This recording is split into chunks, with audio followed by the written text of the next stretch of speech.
કેમ છો વિદ્યાર્થી મિત્રો? અભ્યાસના પ્લેટફોર્મ પર આપ સૌનું સ્વાગત છે. ચાલો તો એકાઉન્ટ 6 માં આજે આપણે જોવાના છે કે તમને જે શોર્ટ ક્વેશ્ચન પૂછાવાના છે માં કયા કયા કોન્સેપ્ટ એ લોકો ઇન્ક્લુડ કરે છે, કઈ ટાઈપના દાખલા હોય છે. તેવો 5 માર્ક્સનો દાખલો મેં લીધો છે અન્ય સાધનોની આવકમાંથી. રકમ જોઈશું. પ્રશ્ન 1 નો પહેલો દાખલો છે કે શ્રીદેવની નીચેની આવક અને જાવકમાંથી નાણાકીય વર્ષ 2023-24 માટે અન્ય સાધનોમાંથી થતી તેમની કરપાત્ર આવકની ગણતરી કરો. અને સ્ટુડન્ટ લખી લેજો, આ જે દાખલો છે એ નવેમ્બર 2025 ના પેપરમાં પૂછાઈ ગયો છે. નવેમ્બર 2025 નો દાખલો છે. 5 માર્ક્સનો દાખલો છે. કોન્સેપ્ટ એકદમ સહેલા છે. નહીં આવડતું હોય તો પણ આજનો વિડિયો લેક્ચર પૂરા થતા આ 5 કોન્સેપ્ટ ક્લિયર થતા જશે. હજુ પણ કહું છું, એકાઉન્ટ 6 એ ટેક્સેશન જેવો સબ્જેક્ટ છે, બરાબર. એમાં એવી આશા નહીં રાખવાની કે આખો દાખલો સાચો પડે અને પૂરા માર્ક્સ મેળવો. અહીંયા તમારે એન્ટ્રી વાઇઝ માર્ક્સ મેળવવાના અને એ રીતે તમારે સારો એવો સ્કોર કરવાનો. એકાદ એન્ટ્રી ખોટી પડે તો ચિંતા નહીં કરવાની, બીજી બધી એન્ટ્રીઓના માર્ક્સ લેવાના, બરાબર. અહીંયા બીજા દાખલા જેવું નથી કે ભાઈ આખો દાખલો ગણ્યો, એનો આન્સર આવ્યો તો આપણો દાખલો સાચો બાકી ખોટો. ચાલો તો સૌપ્રથમ તો હેડિંગ આપી દઈશું, શ્રીદેવની અન્ય સાધનોની આવકની કરપાત્ર આવકની ગણતરી. લખીએ શ્રીદેવની અન્ય સાધનોની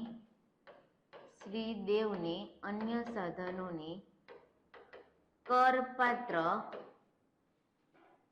આવકની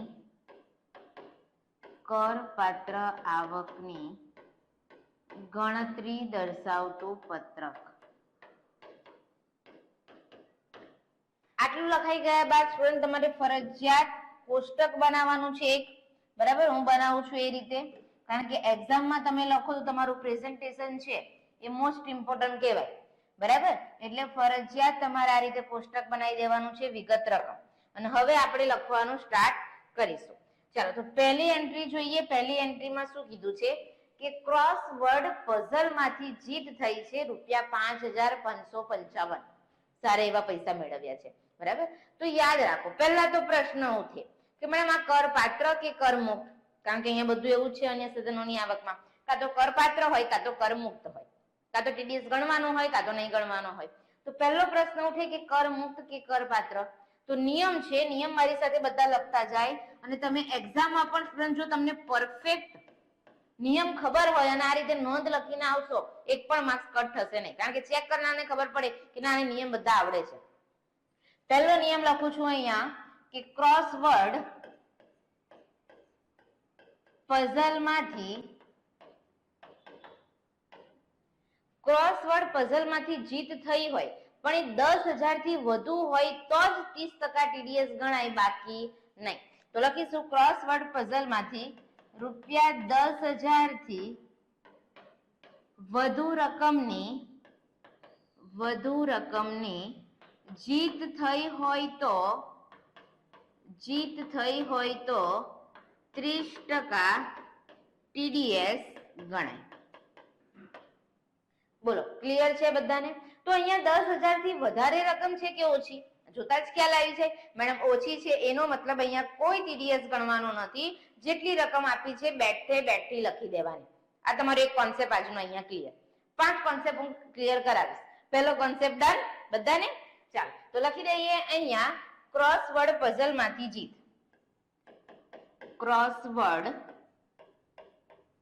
પઝલમાંથી જીત કેટલા રૂપિયા? તો કે 5,555. ક્લિયર છે? બોલો પહેલો કોન્સેપ્ટ. તો કે હા. બીજો કોન્સેપ્ટ જોઈએ છોકરાઓ કે લંડનમાં, એટલે કે આપણો એનઆરઆઈ મિત્ર છે, એ લંડનના મિત્ર પાસેથી આપણને ₹4,444 ની ભેટ મળી. હવે આનો પણ નિયમ હું લખું છું, યાદ રાખજો બધા કે લંડન, અહીંયા પર્ટિક્યુલર આપણને કીધું છે કે લંડન, એટલે હું લંડન લખું છું. પણ કાઉન્સમાં આ એનઆરઆઈ કોઈ પણ મિત્ર માટે નિયમ લાગુ પડશે કે લંડન એનઆરઆઈ મિત્ર હોય અને એ મિત્ર તરફથી ₹50,000 કરતા વધુ રકમની ભેટ મળે તો જ કરપાત્ર ગણાય. સ્ટુડન્ટ શું કહે છે નિયમ કે એનઆરઆઈ મિત્ર પાસેથી ભેટ મળે પણ એ 50,000 કરતા વધુ રકમની ભેટ હોય તો જ એને કરપાત્ર ગણવાની. તો એનો મતલબ કે અહીંયા તો 50,000 કરતા ઓછી રકમ છે તો કેવા થઈ ગયા? કર મુક્ત થઈ ગઈ. એના પર આપણે કોઈ ટેક્સ ભરવાનો નથી. ક્લિયર છે? ચાલો તો અને એક બીજું વાત કહી દઉં તમને કે અહીંયા એનઆરઆઈ વાળો ટોપિક છે તો આપણે ધુરંધરના પેપરમાં જે એક સીનું વાળો દાખલો ગણેલો છે જોઈ લેજો. સીનું વાળો દાખલો ગણેલો છે એ પણ શોર્ટ દાખલો છે, 5 માર્ક્સનો દાખલો છે.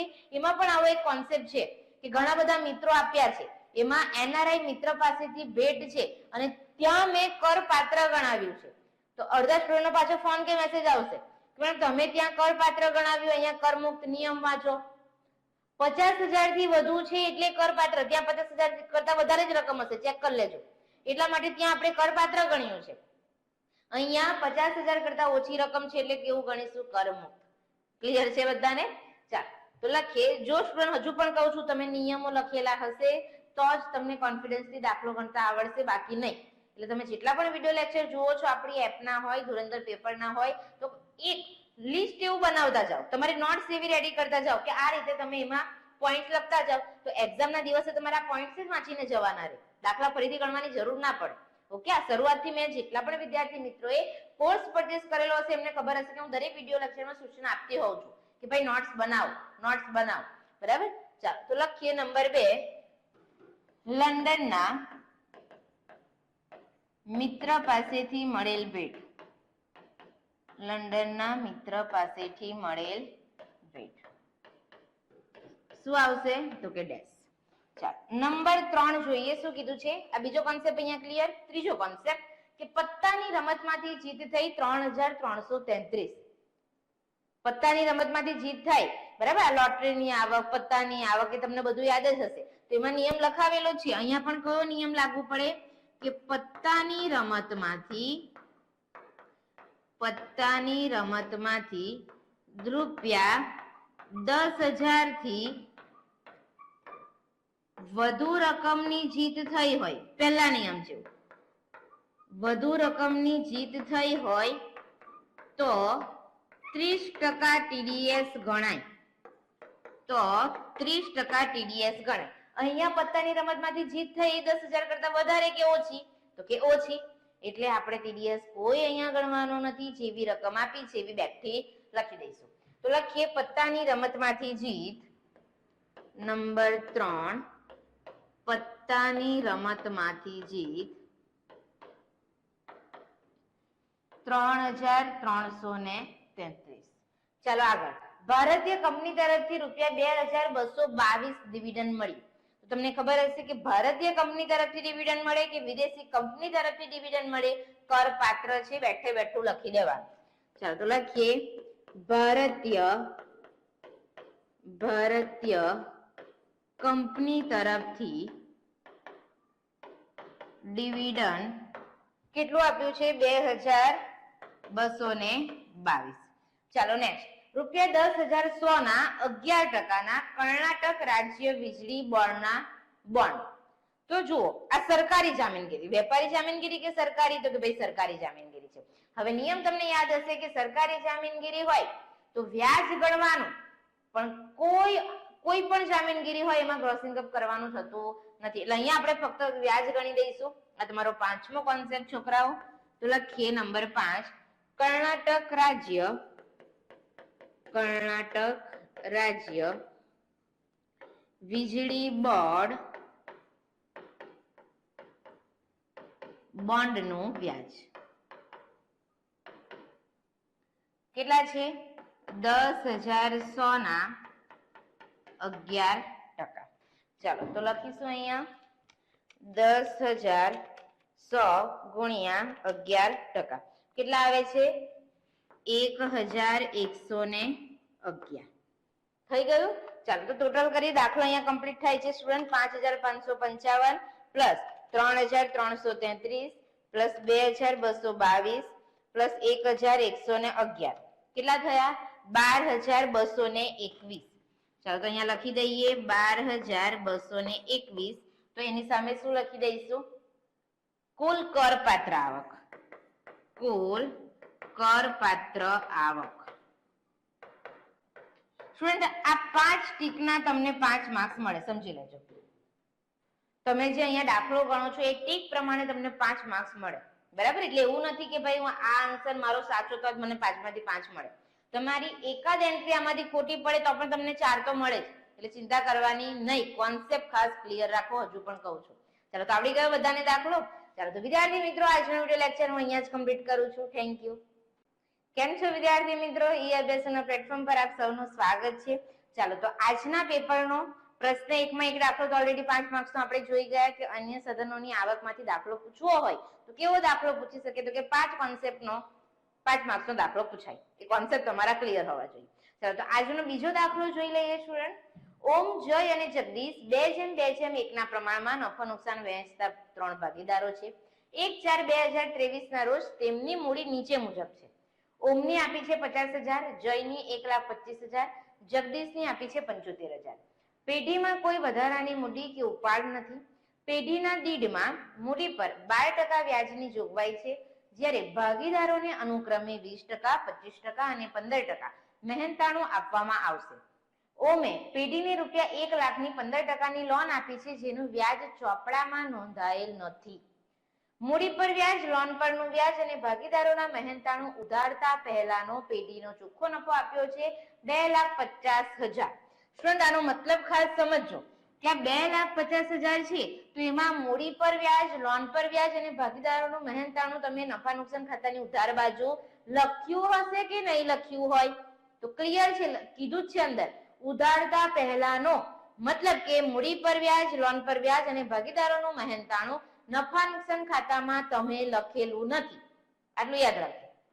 ચાલો, નફાની ગણતરી માટે નીચેની માહિતી ધ્યાનમાં લેવી જોઈએ, બરાબર. એટલે નફામાં તમે આટલી વસ્તુ ઇન્ક્લુડ કરેલી છે. દાન તમે ઇન્ક્લુડ કરેલું છે 5,000, ઓફિસ ખર્ચ, ગાલખાત અનામત, આગનું વીમા પ્રીમિયમ, જીવન વીમા પ્રીમિયમ. તમારે ખાલી બુક પ્રોફિટ શોધીને આપવાનો છે ભાગીદારી પેઢીની આકારણીમાંથી. એક સરસ મજાનો શોર્ટ દાખલો લીધો છે. આવા દાખલા તમને પૂછાશે નાના નાના કોન્સેપ્ટના. ચાલો તો પહેલા હેડિંગ આપી દઉં છું, પેઢીના બુક પ્રોફિટની ગણતરી. પેઢીના બુક પ્રોફિટની ગણતરી. અહીંયા પર સ્ટુડન્ટ તમારે કોષ્ટક બનાવી જ દેવાનું છે અને પછી દાખલો ગણવાનો છે, જે તમારું પ્રેઝન્ટેશન થોડું સારું લાગે.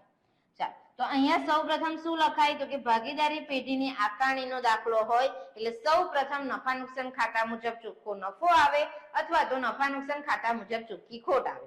ચાલો તો લખીએ, નફા નુકસાન ખાતા મુજબ ચોખ્ખો નફો. કેટલો નફો આપ્યો છે? 2,50,000. તો અહીંયા લખી દઈએ 2,50,000. ચાલો હવે ઉમેરીશું મજરે ન મળતા ખર્ચા અથવા તો અમાન્ય ખર્ચા. લખીએ ઉમેરો મજરે ન મળતા ખર્ચા અને અહીંયા બાદ કરીશું મજરે ન મળતી આવકો. મજરે ન મળતી આવકો અથવા તો એવી આવક, એવા ખર્ચા કે જે આપણે નોંધવાનું ભૂલી ગયા છે. ચાલો તો પહેલા જે નફા નુકસાન ખાતામાં ઇન્ક્લુડ કરેલું છે એ જોઈ લઈએ કે એમાંથી અમાન્ય કયું છે. દાન આવે તો કે ના, નહીં આવે. ઓફિસ ખર્ચ બરાબર છે, ગલખાત બરાબર છે, ગલખાત અનામત પણ લખાય નહીં. આગનું વીમા પ્રીમિયમ બરાબર છે પણ જીવન વીમા પ્રીમિયમ લખાય નહીં. એનો મતલબ કે દાન, ગલખાત અનામત, જીવન વીમા પ્રીમિયમ તમારે નફા નુકસાન ખાતામાં લખવાનું નહીં હતું, છતાં પણ તમે લખી દીધું. તો કે હા, કઈ બાજુ લખ્યું હશે? ઉધાર બાજુ. તો ઉધાર બાજુ આપણો નિયમ શું છે? વ્યસ્ત સંબંધ ને, કે ઉધાર બાજુ જેટલી રકમો હું ઘટાડીશ નફો મારો શું થઈ જશે? વધી જશે. એટલે ઉમેરોમાં છોકરાઓ આપણે એન્ટ્રી આપીએ છીએ નંબર 1 દાન. કેટલું છે? 5,000. ચાલો બહાર જ લખી દઉં છું. ગલખાત અનામત કેટલું છે? 10,000. ગલખાત અનામત કેટલું છે? 10,000. જીવન વીમા પ્રીમિયમ કેટલું છે? 10,000. તો એ પણ અહીંયા લખીએ નંબર 3 જીવન વીમા પ્રીમિયમ. જીવન વીમા પ્રીમિયમ કેટલું? 10,000. થઈ ગયું. હવે બીજી કોઈ માહિતી આપી છે તો કે હા, આ મૂડી પર વ્યાજ, લોન પર વ્યાજ અને ભાગીદારોનું મહેનતાણું, એ ત્રણ વસ્તુનું શું કરવાનું મેડમ? જોજો, નફા નુકસાન ખાતાની ઉધાર બાજુએ ત્રણે ત્રણ આપણે લખેલું જ નથી. કઈ કઈ વસ્તુ તમારે લખવી જોઈએ? તો કે મૂડી પર વ્યાજ અને લોન પર વ્યાજ લખાય, ભાગીદારોનું મહેનતાણું લખાય નહીં, કારણ કે આ બધી ગણતરી આપણે ભાગીદારોનું મહેનતાણું શોધવા માટે તો કરીએ છીએ. કલમ 40B મુજબ મહેનતાણું બાદ કરીને શોધીએ ને બુક પ્રોફિટ. તો મહેનતાણું જો નફા નુકસાન ખાતામાં લખેલું હોય તો આપણે એટલી રકમ ઘટાડીએ એટલે નફો વધી જાય છે. યાદ કરો, વધી જાય છે ને. તો અહીંયા તો આપણે નોંધેલું જ નથી અને નોંધવાનું પણ નહીં હતું. એટલે ભાગીદારોનું જે મહેનતાણું છે એ લાઈન આપણે અહીંયા ભૂલી જવાની, એની કોઈ એન્ટ્રી થશે નહીં, કારણ કે નોંધ્યું જ નથી અને નોંધવાનું પણ નહીં હતું. પણ મૂડી પર વ્યાજ અને લોન પર વ્યાજ નોંધાય. કેટલા ટકા લેખે? 12% લેખે. કરારમાં, ડીડમાં ગમે તેટલી જોગવાઈ હોય, આપણે 12% લેખે જ આપવાનું વ્યાજ. બરાબર? તો મૂડી પર વ્યાજ અને લોન પર વ્યાજ યાદ કરો, નફા નુકસાન ખાતામાં ક્યાં લખાય? તો કે નફા નુકસાન ખાતાની ઉધાર બાજુ લખાય. હવે નફા નુકસાન ખાતાની ઉધાર બાજુ કોઈ રકમ લખવા જાવ તો રકમ વધી તો નફો શું થઈ જશે? ઘટી જશે. ચાલો તો બાદમાં લખીએ નંબર 1, મૂડી પર વ્યાજ. તો સ્ટુડન્ટ ચેક કરો, ત્રણ ભાગીદારોની મૂડી તમારા દાખલામાં આપેલી જ હશે. જો આપી છે ઓમ, જય અને જગદીશ. ટોટલ કરી દઈએ. તમે અલગ અલગ શોધશો તો પણ મને વાંધો નથી, હું ભેગી શોધી લઉં છું. 50,000, 1,25,000 અને 75,000. કેટલા આવે છે? 2,50,000. તો સ્ટુડન્ટ હું અહીંયા કરીશ 2,50,000 ના 12%. તો કરીએ 2,50,000 ના 12%. કેટલા આવે છે? 30,000. ચાલો, એ જ રીતે નંબર 2, લોન પર વ્યાજ શોધી લઈએ. તો જુઓ સ્ટુડન્ટ, કેટલાની લોન આપી હતી ઓમે પેઢીને? તો કે ઓમે પેઢીને લોન આપી છે 1 લાખ. ભલે 15% લોન છે પણ માન્ય 12% જ છે, એટલે આપણે 1 લાખના 12% લેખીએ. કેટલું વ્યાજ આપીશું? 12,000 જ વ્યાજ આપવાનું. ક્લિયર છે બધાને? ચાલો, પ્લસ માઇનસ કરીને હવે બુક પ્રોફિટ શોધી લો. 2,50,000 plus 5,000 plus 10,000 plus 10,000 minus 30,000 minus 12,000. તો સ્ટુડન્ટ તમારો બુક પ્રોફિટ આવી ગયો અને આપણો ફાઇનલ આન્સર પણ કમ્પ્લીટ. 2,33,000 એની સામે લખી દઈશું બુક પ્રોફિટ. આ દાખલો તમારો કમ્પ્લીટ. સ્ટુડન્ટ 5 માર્ક્સનો દાખલો છે. બોલો, નહીં આવડે? કોઈ એક્સ્ટ્રા ગણતરી નહીં, કોઈ નોંધ નથી લખવાની, કશું નહીં. ખાલી આ તો તમે લોંગ દાખલામાં કરતા જ આવ્યા હતા. આ ત્રણ એન્ટ્રી બધાને આવડે. મૂડી પર વ્યાજ, લોન પર વ્યાજ કેટલું ગણવાનું એ પણ તમને બધાને ખ્યાલ છે ને? ઈઝી દાખલા. એટલે એવું નહીં માનો કે અમે લોંગ દાખલા અને થિયરી લખીને આવી જઈશું અને પાસ થઈ જઈશું. એવા સપના શું કામ જુઓ છો? જે લોંગ દાખલા તમે કર્યા છે એના જ કોન્સેપ્ટ તમને શોર્ટમાં પૂછાય છે, તો શોર્ટ દાખલા પણ કોઈએ સ્કીપ કરવાના નથી. અડધા તો એ જ ગણતરીમાં હોય કે શોર્ટ દાખલાને આપણે નહીં ગણવાના, લોંગ અને થિયરી લખવાની અને પાસ થઈ જવાનું. શોર્ટ દાખલા પણ ઈઝી જ હોય છે, શું કામ સ્કીપ કરો છો એને? બરાબર? તો આ 10 માંથી 10 માર્ક્સ પણ લો અને સારો એવો સ્કોર કરો તમારો. ઓકે, ચાલો તો આજનો વિડિયો લેક્ચર હું અહીંયા જ કમ્પ્લીટ કરું છું. Thank you. કેમ છો વિદ્યાર્થી મિત્રો? એ અભ્યાસોમાં આપનું સ્વાગત છે. તો આજે આપણે એમકોમ સેમેસ્ટર 2 એકાઉન્ટ 6 માં નવેમ્બર 2024 નું જે પેપર છે એમાં અન્ય સાધનોની આવકમાંથી કેવો દાખલો પૂછાયો ચાલો જોઈ લઈએ. એકદમ સિમ્પલ જ છે. અત્યાર સુધી આપણે જે ટાઈપના દાખલા કર્યા છે એ જ ટાઈપનો દાખલો છે. અને સ્ટુડન્ટ અહીંયા ખાસ હું તમને કહી દઉં કે એકાઉન્ટ 3 માં એવી આશા રાખવી નહીં કે સેમ ટુ સેમ દાખલો પૂછાય. હા, અમુક વાર વિદ્યાર્થીઓનું લક સારું હોય છે કે પાછલા વર્ષના બેઠા દાખલા એ લોકો મૂકી દે છે. બરાબર? બીજો કોઈ દાખલો તમને કરાવેલો હોય એવા દાખલા સેમ ટુ સેમ મૂકી દે છે. પણ અહીંયા ટેક્સેશન એક વિષય એવો છે કે બીકોમ થી તમે ભણતા આવ્યા છો કે ટેક્સેશનમાં એવા ચાન્સીસ ખૂબ ઓછા છે કે સેમ ટુ સેમ પૂછાય. એમાં શું હોય તો કે એમાં આપણા કોન્સેપ્ટ ક્લિયર હોવા જોઈએ. કોન્સેપ્ટ જુદા જુદા ઘણા બધા હોય અને એમાંથી મિક્સઅપ કરીને આપણને દાખલો બનાવીને પૂછે. એટલે અહીંયા ઇમ્પોર્ટન્ટ શું છે કે બધા કોન્સેપ્ટ આપણા માઇન્ડમાં ક્લિયર હોવા જોઈએ કે ભાઈ આવું હોય કે ભાઈ માની લો કે વ્યાજની ગણતરી કરવાની હોય, વેપારી જામીનગીરી હોય અને વ્યાજની ગણતરી કરવાની હોય અને એમાં પણ કર મુકતો હોય તો શું કરવાનું, કર બાદ હોય તો શું કરવાનું, આ ખબર હોવી જોઈએ. બાકી સેમ ટુ સેમ દાખલો પૂછે એનો પણ મીનિંગ નહીં જો આપણા કોન્સેપ્ટ જ ક્લિયર ના હોય. બરાબર? એટલે કોન્સેપ્ટ ક્લિયર રાખો અને એકાઉન્ટ 6 નું પેપર આપો. બરાબર? તો એવું માઇન્ડસેટ નહીં રાખતા કે સેમ ટુ સેમ પૂછાશે. કોન્સેપ્ટ બેઝ જ તમારું પેપર હશે એ પણ કહી દો. ચાલો તો જોઈ લઈએ. હા, નસીબ બહુ સારું હોય તો સેમ ટુ સેમ દાખલા પૂછાઈ જશે. બરાબર? તો પછી તમારી મજા પડી જશે. તો દાખલો જોઈએ કે ભાઈ શ્રી જ્યોતિની નીચેની માહિતી પરથી આકારણી વર્ષ 2023-24 માટે અન્ય સાધનોની આવકના શીર્ષક હેઠળ કરપાત્ર આવક શોધો. તો સ્ટુડન્ટ તમે જોઈ શકો છો આપણને 14 જેટલા પોઈન્ટ આપ્યા છે. લાસ્ટ વાંચી લઈએ કે દલાલી 1% ચૂકવવામાં આવી છે. ઉપરોક્ત સ્ટેટ બેંકની લોન પરત કરી હતી તો વ્યવહાર વાંચીશું તો ખ્યાલ આવશે. પણ આ લાઈન ખાસ આપણે જોવાની છે કે ભાઈ કહેવામાં આવ્યું છે, અહીંયા જુઓ, કહેવામાં આવ્યું છે કે વ્યાજની તારીખ દર વર્ષે 30મી જૂન અને 31મી ડિસેમ્બર છે. છોકરાઓ શું કીધું? વ્યાજની તારીખ દર વર્ષે 30મી જૂન અને 31મી ડિસેમ્બર છે. એટલે યાદ રાખવાનું, ભલે આપણું વર્ષ 1/4 થી 31/3 હોય, પણ વ્યાજ તમને ક્યારે મળે છે? તો કે વ્યાજની તારીખો 2 છે, એક તો 30/6 ના રોજ અને 31/12 ના રોજ. તો એને ધ્યાનમાં રાખીને આપણે બધા વ્યવહારો નોંધીશું. ચાલો, સૌપ્રથમ તો હેડિંગ આપી દઈએ કે શ્રી જ્યોતિની અન્ય સાધનોની આવકના શીર્ષક હેઠળ અથવા તો શ્રી જ્યોતિની અન્ય સાધનોની આવકની ગણતરી દર્શાવતું પત્રક. ચાલો, પાછલું વર્ષ અને આકારણી વર્ષ લખવાનું કોઈ પણ સ્ટુડન્ટ ભૂલે નહીં, એક્ઝામમાં પણ ખાસ નહીં ભૂલાય. પાછલું વર્ષ, આકારણી વર્ષ. ચાલો, તો આકારણી વર્ષ દાખલામાં તમને આપેલું છે, જુઓ કયું છે? 2023-24. તો લખીએ અહીં 2023-24. એના આધારે પાછલું વર્ષ લખીશું, કેટલા છે? 2022-23. ક્લિયર છે? પછી નીચે આપણે અહીંયા કોષ્ટક દોરી દઈશું, વિગત રકમ દોરી દેજો, હું દોરતી નથી. ચાલો, 1 by 1 એકદમ ધીમેથી સ્ટુડન્ટ આપણે વ્યવહાર વાંચવાના છે અને વિચારવાનું છે કે એની એન્ટ્રી આપણે અત્યાર સુધી શું કરતા હતા. ચાલો, શેર બજારમાં નોંધાયેલ 10%ના કરમુક્ત ડિબેન્ચર ₹3,29,400. આટલું વાંચી લીધા બાદ પોતાની જાતને 2-3 સવાલ પૂછવાના કે ભાઈ સરકારી જામીનગીરી છે કે વેપારી જામીનગીરી છે? તો પહેલો જ પ્રશ્ન કે વેપારી જામીનગીરી છે. વેપારી જામીનગીરીમાં પણ વ્યાજની ગણતરી કરવાની છે કે વ્યાજ આપી દીધું છે? તો કે વ્યાજની ગણતરી કરવાની છે. પાછો પ્રશ્ન પૂછવાનો કે વ્યાજની ગણતરી કરવાની છે, એમાં પણ કર મુક્ત કીધું છે કે કર બાદ? તો કે કર મુક્ત છે. બરાબર. આ બધું તમને ક્યારે આવડશે? જ્યારે તમે આપણી એપમાં જે ચેપ્ટર સ્ટાર્ટ થયું ને ત્યારે હું એની બેઝિક થિયરી ભણાવતી હોઉં છું. એ બધું તમે જોયું હશે, તેમાં મેં ચાર્ટ સમજાવેલા છે એકદમ ઈઝી વેમાં. બરાબર, તો આવડશે. એટલે કહું છું બધા વિડીયો લેક્ચર પહેલા જોઈ લો.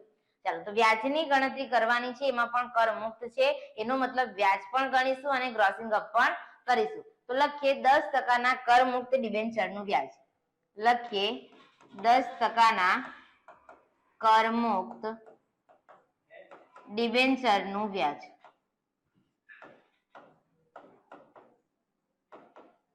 ચાલો, કેટલાના ડિબેન્ચર છે? તો કે 3,29,400. લખીશું 3,29,400 એના 10% અને ક્રોસિંગ અપ કરીએ એટલે ગુણ્યા 100/, કેટલા? 90. ચાલો કરો, કેટલા આવે છે જોઈએ. 3,29,400 ગુણ્યા 10% ગુણ્યા 100/90. તો સ્ટુડન્ટ તમારો આન્સર આવે છે 36,600. તો અહીંયા લખીએ 36,600. નંબર 2 જો શું કીધું છે? 2,70,000ના 6%ના નેશનલ પ્લાન્ટ સર્ટિફિકેટ. તો આ તો આપણને યાદ હોવું જોઈએ કે નેશનલ પ્લાન્ટ સર્ટિફિકેટ નું વ્યાજ કેવું છે? કર મુક્ત છે. લખવાનું ખરું, પણ બહાર રકમ લખવાની નથી. બરાબર. અને અમુક એવું વિચારતા હોય કે ભાઈ કર મુક્ત જ છે ને, તો અહીંયા નહીં લખીએ તો નહીં ચાલે. નહીં લખશો તો એક ટીકનો 1 માર્ક્સ જતો રહેશે. અત્યારે જ કહું છું, ટીક પ્રમાણે તમને માર્ક્સ મળે છે એટલું સમજી જાઓ. એવું નથી કે ભાઈ લાસ્ટ આન્સર જોશે એ સાચો હશે તો 14 માંથી 14. ના, આ 36,600 આવ્યા એની ટીક નો પણ માર્ક્સ, નેશનલ પ્લાન સર્ટિફિકેટ નું વ્યાજ કર મુક્ત લખો છો એનું પણ માર્ક્સ મળે. બરાબર. એટલે એન્ટ્રી વાઇઝ જો દાખલાનો જવાબ નહીં આવે, હું દરેક એકાઉન્ટમાં કહેતી હોઉં છું, દાખલાનો જવાબ નહીં આવે ચિંતા કરવાની નહીં. બરાબર. પણ જે એન્ટ્રીઓ આપી છે એ એન્ટ્રીઓના આધારે પણ તમે પાસ થઈ જશો અને સારા એવા માર્ક્સ તમારા આવશે. ચાલો, તો લખીએ નંબર 2 નેશનલ પ્લાન સર્ટિફિકેટ નું વ્યાજ. નેશનલ પ્લાન સર્ટિફિકેટ નું વ્યાજ કેવું છે? તો કે કર મુક્ત, એટલે ડેશ કરીને જવા દઈશું. નંબર 3 જુઓ શું કીધું છે આપણને.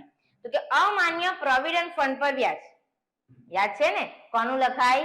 કર્મચારીના ફાળાનું જ વ્યાજ લખાય. ચાલો શું કીધું છે જોઈએ કે અમાન્ય પ્રોવિડન્ટ ફંડ પર વ્યાજ માલિકે આપેલ ફાળાની રકમ પર ₹48,000 વ્યાજ છે. માલિકે જે ફાળો આપ્યો છે પ્રોવિડન્ટ ફંડમાં, એમાં એના પર કેટલું વ્યાજ મળે છે? એમને 48,000. પણ યાર અમારે માલિકનું વ્યાજ નથી જોઈતું, અમારે તો કર્મચારીઓનું જોઈએ. તો એના માટે કહેવામાં આવ્યું છે કે માલિક અને કર્મચારીના ફાળાનું પ્રમાણ 1:2 હતું. તો એકદમ ઈઝી છે, બરાબર, કે માલિકનું પ્રમાણ 1 હોય તો એમનું વ્યાજ 48,000, તો 2 હોય તો કેટલું થશે? 48 × 96,000. ચાલો તો લખીએ કર્મચારીના ફાળાનું વ્યાજ. કર્મચારીના ફાળાનું વ્યાજ કેલ્ક્યુલેશન લખતા જાવ એટલે તમને રિવિઝનમાં ઈઝી પડે. લખજો 48,000 × 2 એટલે 12 કેટલા આવી જશે? 96,000. ચાલો નેક્સ્ટ આગળ જુઓ નંબર 4. તેમણે બહેનની દીકરીને ₹1,51,000 ની ડાયમંડ રિંગ ભેટમાં આપી. જ્યોતિ છે એમની બેન છે, એમની દીકરી હશે, તો એને રિંગ ભેટમાં આપી, બરાબર. એ કેવું કહેવાય? કર મુક્ત કહેવાય. તો લખીએ બહેનની દીકરીને ભેટ. બહેનની દીકરીને ભેટ.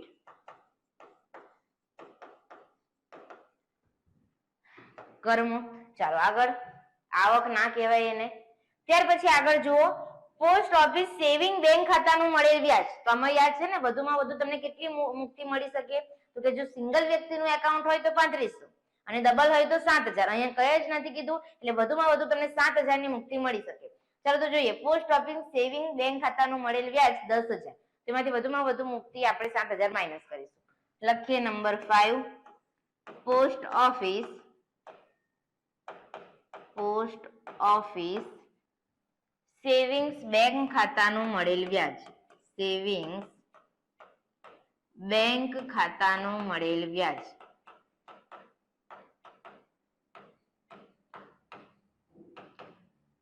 તો કે 10,000 અને એમાંથી કર મુક્તિ કેટલાની?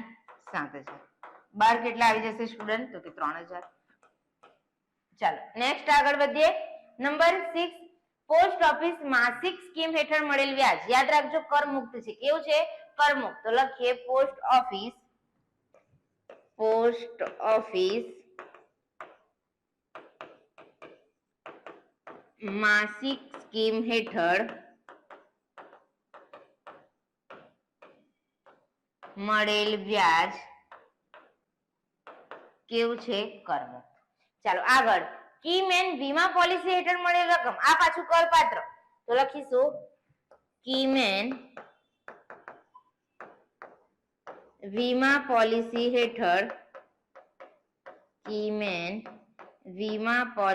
હેઠળ મળેલ રકમ કેવી છે? કરપાત્ર. ચાલો તો કેટલા આપ્યા છે જુઓ 90,000. ચાલો ત્યાર પછી આગળ જુઓ મોટી મિલકતના હસ્તાંતરમાંથી મળેલ એડવાન્સ ₹1,01,000 કરાર ભંગ બદલ જપ્ત કરવામાં આવ્યા. તો કેવા છે? કરપાત્ર. ઘણા બધા દાખલામાં પોઈન્ટ આવ્યો છે. ચાલો તો લખીએ નંબર 8. મૂડી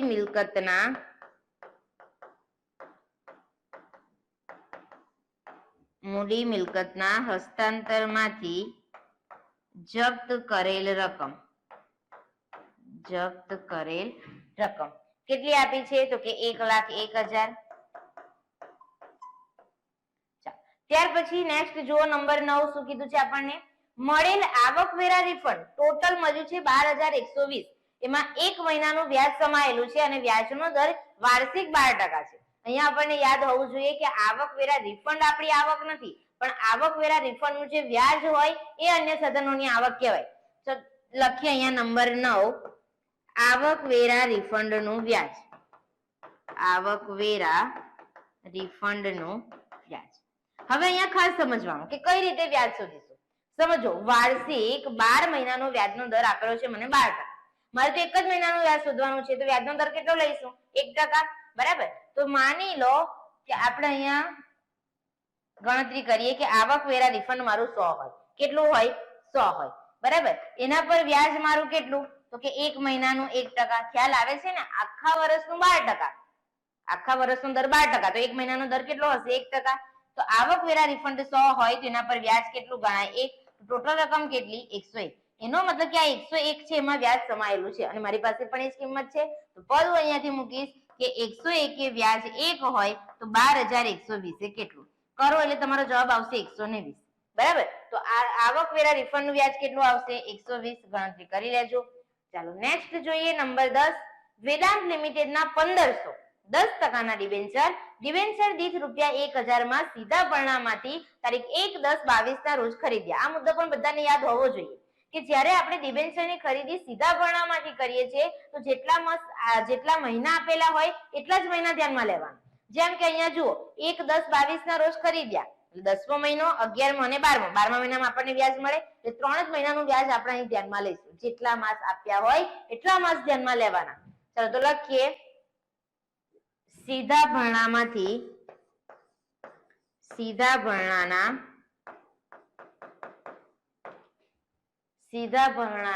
10%ના ડિબેન્ચરનું વ્યાજ.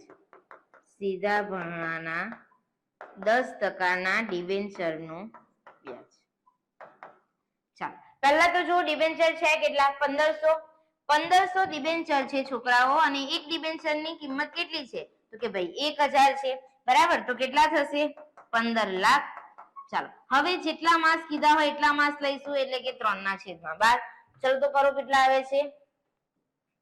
15 લાખ ગુણ્યા 3/12. ફરીથી કરીએ, 1500 ગુણ્યા 1000 એટલે 15 લાખ, બરાબર. એના 10% કરીશું ને અહીંયા આપણે. જો 15 લાખના કેટલા ટકા? 10% ગુણ્યા 3/12. તો કરો 15 લાખ ગુણ્યા 10% ગુણ્યા 3/12. તો જુઓ કેટલા આવે છે? તો કે ભાઈ 37,500. બોલો, સીધા ભરણા વાળો પોઈન્ટ ક્લિયર? ચાલો આગળ વધીએ. નંબર 11 કે વર્ષ 2020-21 માં તેમણે તેમના અને તેમના પત્નીના નામે 10%ના કર બાદ ડિબેન્ચર શેર બજારમાં નોંધાયેલ. તો કે એ ખરીદ્યા અને અનુક્રમે 2,80,000 અને 2,20,000 ચૂકવ્યા છે. શું એન્ટ્રી થશે? બોલજો.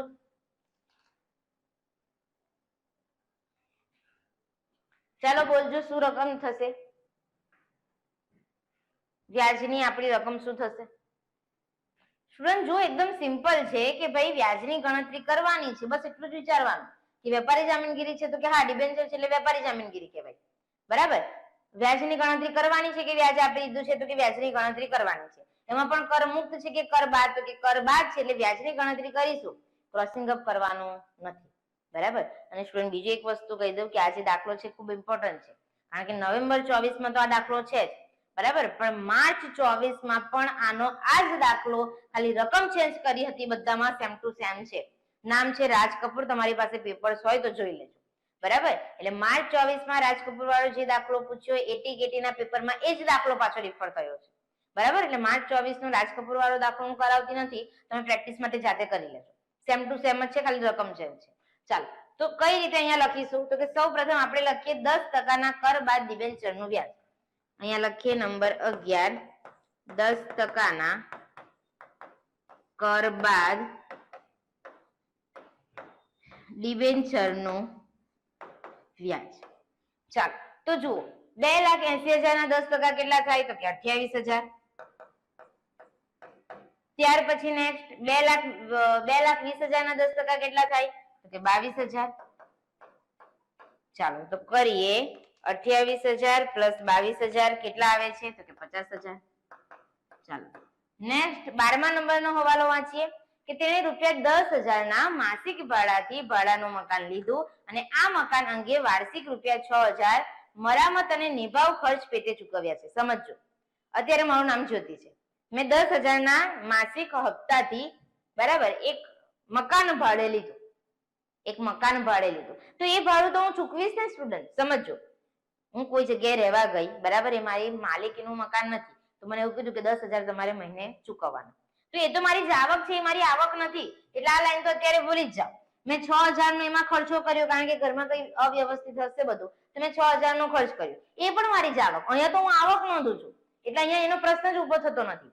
પણ આપણે શું શીખ્યા છે કે જ્યારે કોઈ મકાન આપણે ભાડેથી લઈએ અને આપણા મકાનમાં જો 3-4 રૂમ હોય અને હું એવું વિચારું કે મને આટલા બધા રૂમની જરૂર નથી, હું એકાદ રૂમ બીજા કોઈ ભાડુઆતને આપી દઉં, તો એમાંથી મને ઇન્કમ થશે ને? તો હા, પેટા ભાડુઆત પાસેથી જે ભાડું મળેલ છે એ અન્ય સાધનોની આવકમાં ગણાય. તો વાંચીએ આગળ કે તેમણે આ મકાનનો 1/3 ભાગ પોતાનો મિત્ર હશે એના મિત્રને 8,000 ના માસિક ભાડાથી પેટા ભાડે આપેલ છે.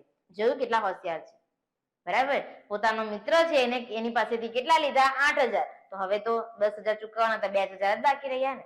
બરાબર, આ હોશિયાર કહેવાય. ચાલો, તો પેટા ભાડુઆત પાસેથી જે 8,000 ભાડું મળે છે ને એ 12 મહિના લેખે આપણે અહીંયા પહેલા નોંધીશું. તો લખીએ પેટા ભાડુઆત પાસેથી મળેલ ભાડું, પેટા ભાડુઆત પાસેથી મળેલ ભાડું. ચાલો સ્ટુડન્ટ જોજો, 8,000 એક મહિનાનું ભાડું છે તો 12 મહિનાનું કેટલું થાય? તો કે 96,000. ચાલો, હવે પેટા ભાડુઆત પાસેથી મળેલ ભાડું એ આપણી આવક કહેવાય, પણ એમાંથી કપાત તરીકે તમને કઈ કઈ વસ્તુ બાદ મળે? તો યાદ રાખજો કે તમે જે મકાન ભાડે લીધું છે, બરાબર, એનું તમે જે 10,000 રૂપિયા ભાડું ચૂકવવાના છો અને 6,000 નો તમે જે ખર્ચ કર્યો છે ને એનો 1/3 ભાગ માઇનસ કરી દેવાનો, કારણ કે તો પેટા ભાડુઆતનો છે ને, તો એ રકમ અહીંયાથી આપણને માઇનસ મળશે. તો લખીએ એમાંથી ચૂકવેલ ભાડું કેટલું છે? તો કે 10,000 એક મહિનાના, એવા 12 મહિના અને એનો 1/3 ભાગ. તો કરીએ 10,000 ગુણ્યા 12 ભાગ્યા 3, કેટલા આવે છે? તો કે 40,000 બાદ મળશે. અને બીજું મરામત અને નિભાવ ખર્ચ, તો લખીએ મરામત ખર્ચ કેટલાનો કર્યો હતો સ્ટુડન્ટ? તો કે મરામત ખર્ચ છે આપણો 6,000. તો કરીએ અહીંયા 6,000 ગુણ્યા 1/3. તો અહીંયા કેટલા આવી જશે? 2,000.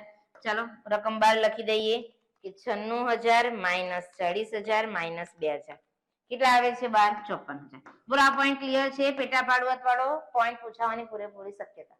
ચાલો આગળ વધીએ. 13મો પોઈન્ટ કે રૂપિયા 2,10,000 ખાસ સમજો. 2,10,000 વીર લિમિટેડના ડિબેન્ચર 15મી જૂન 2022 ના રોજ 110 ના ભાવે વેચી દીધા. અહીંયા જો અટકી જાવ છો, મને વ્યાજ મળે છે 30/6 અને 31/12. મારે તો એવું જ વિચારવાનું કે મારી પાસે જે ડિબેન્ચર છે એ શું 30/6 અને 31/12 ના રોજ છે? તો કે ના, 30/6 એ મને વ્યાજ મળે એના પહેલા જ મને ઉતાવળ આવીને મેં 15/6 તો ડિબેન્ચર વેચી દીધા, એનો મતલબ અહીંયા કોઈ એન્ટ્રી આવશે નહીં. તો વીર લિમિટેડના ડિબેન્ચર પર વ્યાજ લખવાનું ખરું, બરાબર, કારણ કે એન્ટ્રીના માર્ક્સ મળે છે, પણ બહાર આવશે નહીં. કેમ? મેં તમને કહી દીધું, કારણ કે ડિબેન્ચરની જે તારીખ છે વ્યાજની એ પહેલા આપણે વેચી દઈએ છીએ.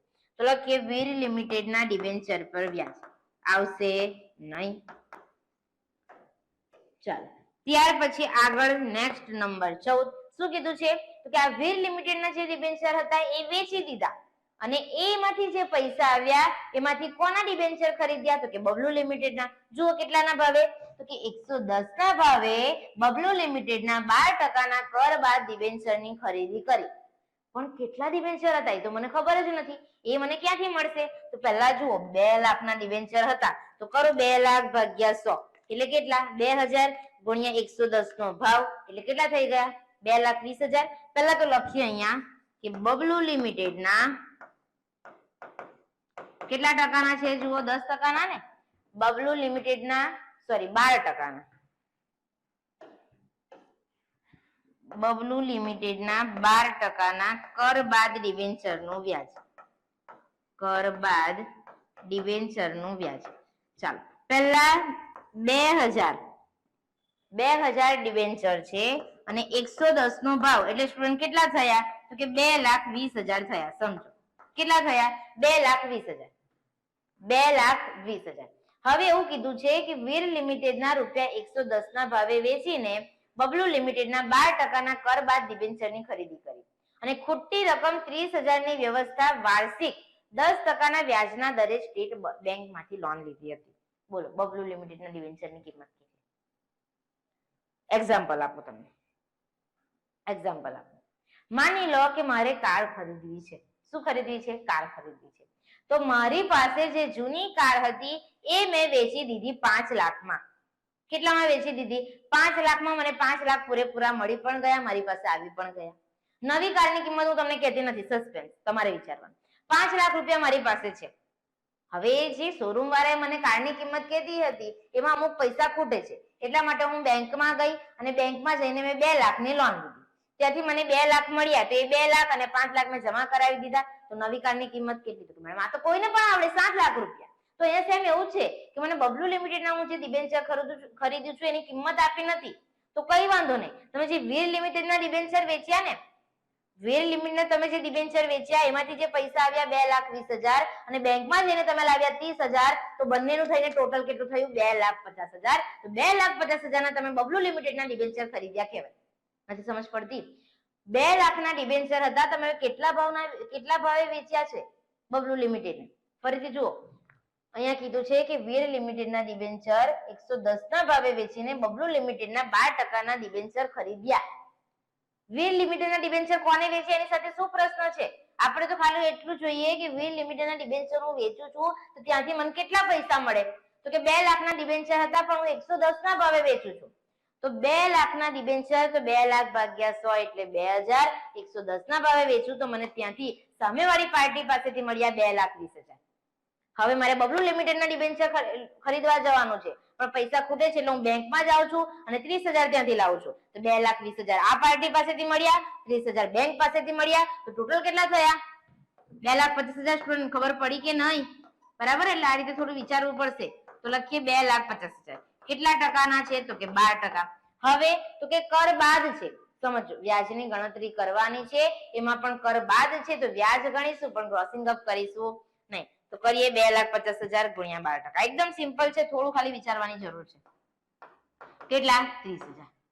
ચાલો, પછી એવું કીધું છે કે જે ખોટી રકમ 30,000 ની તમે વ્યવસ્થા કરીને બેંકમાંથી, એના પર વાર્ષિક 10% વ્યાજના દરે સ્ટેટ બેંકમાંથી લોન લીધી હતી. તે એ લોનનું જે વ્યાજ છે ને એ તમને કપાત તરીકે લાસ્ટમાં બાદ મળશે. બરાબર, તો એ યાદ રાખજો. ચાલો, 14મો પોઈન્ટ કે 1,08,000 ભારત સરકારની લોન લીધી હતી, જે 15મી ડિસેમ્બર 2022 ના રોજ ભાવ વેચી દીધી.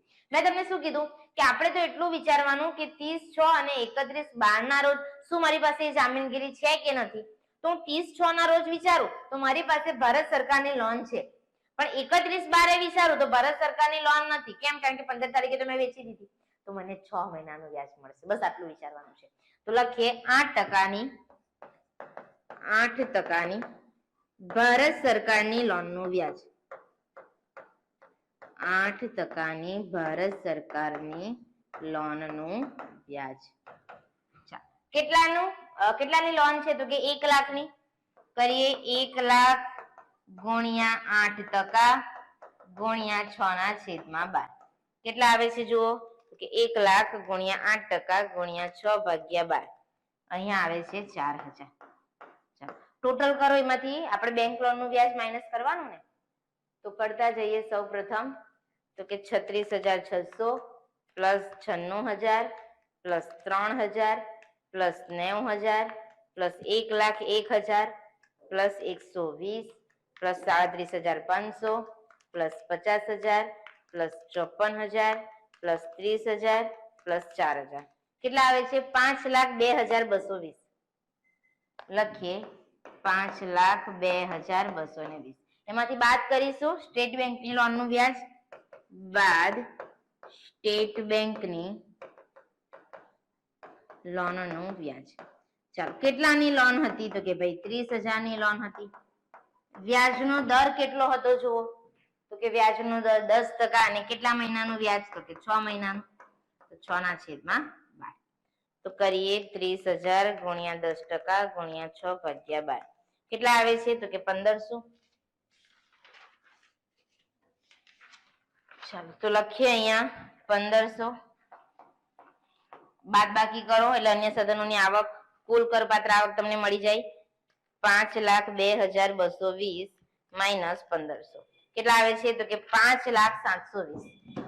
લખીએ અહીંયા 5,07,20. લખો અન્ય સાધનોની કુલ કરપાત્ર આવક. અન્ય સાધનોની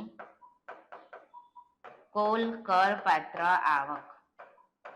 આ તમારો આન્સર. બરાબર, તો સ્ટુડન્ટ તમે જોઈ શકો છો અન્ય સાધનોની આવકનો તમને આ ટાઈપનો દાખલો પૂછાશે. હજુ પણ કહું છું, કોન્સેપ્ટ ક્લિયર રાખજો, બસ તમારું પેપર સારું જશે. ઓકે, ચાલો આજનો વિડિયો લેક્ચર અહીંયા કમ્પ્લીટ કરું છું. Thank you. કેમ છો વિદ્યાર્થી મિત્રો? ઈ-અભ્યાસના પ્લેટફોર્મ પર આપ સૌનું સ્વાગત છે. ચાલો, આજે ફરીથી આપણે ગણવાના છે અન્ય સાધનોની આવકનો 14 માર્ક્સનો દાખલો. રકમ જોઈશું. સ્ટુડન્ટ આજનો જે દાખલો છે લખી લેજો. નવેમ્બર 2025 ના પેપરમાં આ દાખલો પૂછાઈ ગયો છે. 14 માર્ક્સનો દાખલો. એક દાખલો ઓલરેડી આપણે રાહુલ વાળો કરી ચૂક્યા છે, ધોરણ 10 પેપરમાં છે, જોઈ લેજો. એ રાહુલ વાળો દાખલો અને આ યતિન શાહ વાળો દાખલો બંને નવેમ્બર 25 ના છે, 14 માર્ક્સના દાખલા છે. ચાલો જોઈએ. શ્રી યતિન શાહની નીચેની આવકમાંથી આકારણી વર્ષ 24-25 માટે અન્ય સ્ત્રોતોમાંથી થતી આવકની ગણતરી કરો. 13 જેટલા હવાલા આપ્યા છે. સૌપ્રથમ હેડિંગ લખીશું, આકારણી વર્ષ પાછલું વર્ષ લખીશું, કોષ્ટક તમારે દોરવાનું છે અને પછી 1 by 1 આપણે ગણતરી કરવાની શરૂઆત કરવાની છે. ચાલો તો હેડિંગ આપી દઈએ. સૌપ્રથમ લખીશું શ્રી યતિન શાહની અન્ય સાધનોની આવકના શીર્ષક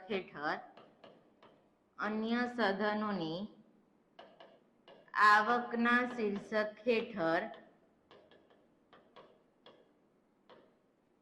કરપાત્ર આવકની ગણતરી દર્શાવતું પત્રક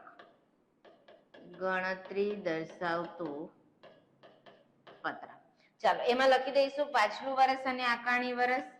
તો અહીંયા લખીએ પાછલું વર્ષ, અહીંયા લખીશું આકારણી વર્ષ. તો આકારણી વર્ષ કયું છે? 2024-25. તો છોકરાઓ પાછલું વર્ષ કયું થાય? 2023-24. આટલી વિગત ફરજિયાત બધાએ લખવાની, પછી જ દાખલો ગણવાની શરૂઆત કરવાની છે. કોષ્ટક બનાવી દો તમે 2 ખાનાનું, વિગત અને રકમ. ચાલો શરૂઆત કરીશું નંબર 1 થી. વાંચીએ અને સોલ્વ કરતા જઈએ. ₹13,10,000 કેન્દ્ર સરકારની જામીનગીરી. યાદ રાખો, સરકારી જામીનગીરી શબ્દ તમને દેખાય અથવા તો એ જે તે સરકારના નામનો ઉલ્લેખ કરેલો હોય તો વ્યાજ ગણવાનું, ડાયરેક્ટ ગ્રોસિંગ અપ કરવાનું થતું નથી. તો ડાયરેક્ટ લખી દઈશું સ્ટુડન્ટ 10% કેન્દ્ર સરકારની જામીનગીરીનું વ્યાજ. 10% કેન્દ્ર સરકારની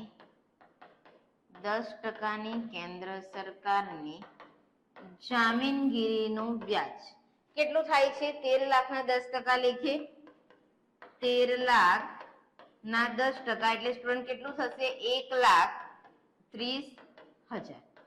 ચાલો બીજો પોઈન્ટ, ₹12,10,000ની વેપારી જામીનગીરી. હવે સ્ટુડન્ટ વેપારી જામીનગીરી કીધું છે, પણ એમાં કર મુક્ત, કર બાદ કશું જ કીધું નથી. તો આપણે માની લઈશું કે કર બાદ હશે અને કર બાદ ગણીને વ્યાજ ગણી નાખવાનું, ગ્રોસિંગ અપ કરવાનું નહીં.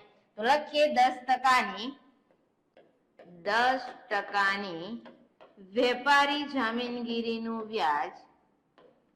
10%ની વેપારી જામીનગીરીનું વ્યાજ 12 લાખના કેટલા ટકા? તો કે 10%.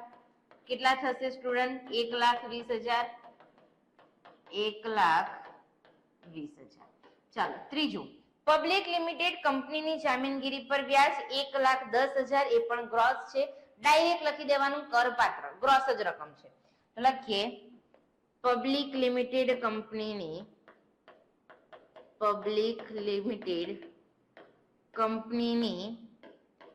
જામીનગીરી પર વ્યાજ કેટલું છે? 1,10,000. ચાલો નંબર 4, કર્ણાટક સરકારની જામીનગીરી પર વ્યાજ 1 લાખ. નામ આપેલું છે કર્ણાટક સરકારની જામીનગીરી પર વ્યાજ, ડાયરેક્ટ લખી દેવાનું, ક્રોસિંગ અપ કરવાનું નથી. તો લખીએ નંબર 4, કર્ણાટક સરકારની જામીનગીરી પર વ્યાજ.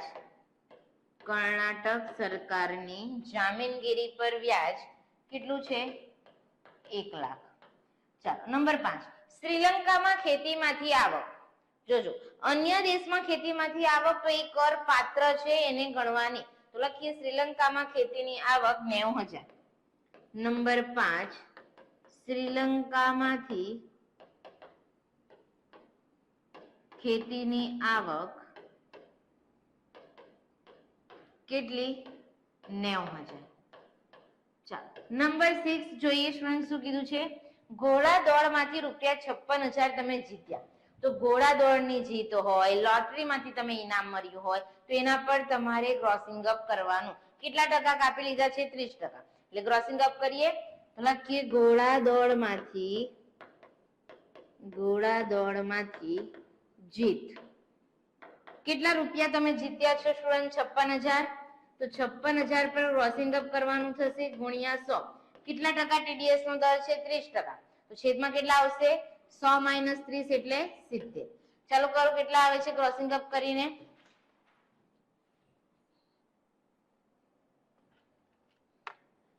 લખીએ 56,000 ગુણ્યા 100 ભાગ્યા 70. કેટલા આવ્યા સ્ટુડન્ટ? તો કે 80,000. ચાલો નંબર 7 જોઈશું. XYZ લિમિટેડના ડિબેન્ચર્સ પર વ્યાજ મળ્યું છે 63,000, જેના પર TDS કાપી લેવામાં આવ્યો છે. તો અહીંયા આપણે શું કરીશું? ગ્રોસિંગ અપ કરીશું. ચાલો તો લખીએ XYZ લિમિટેડના ડિબેન્ચર્સ પર વ્યાજ. XYZ લિમિટેડના ડિબેન્ચર પર વ્યાજ.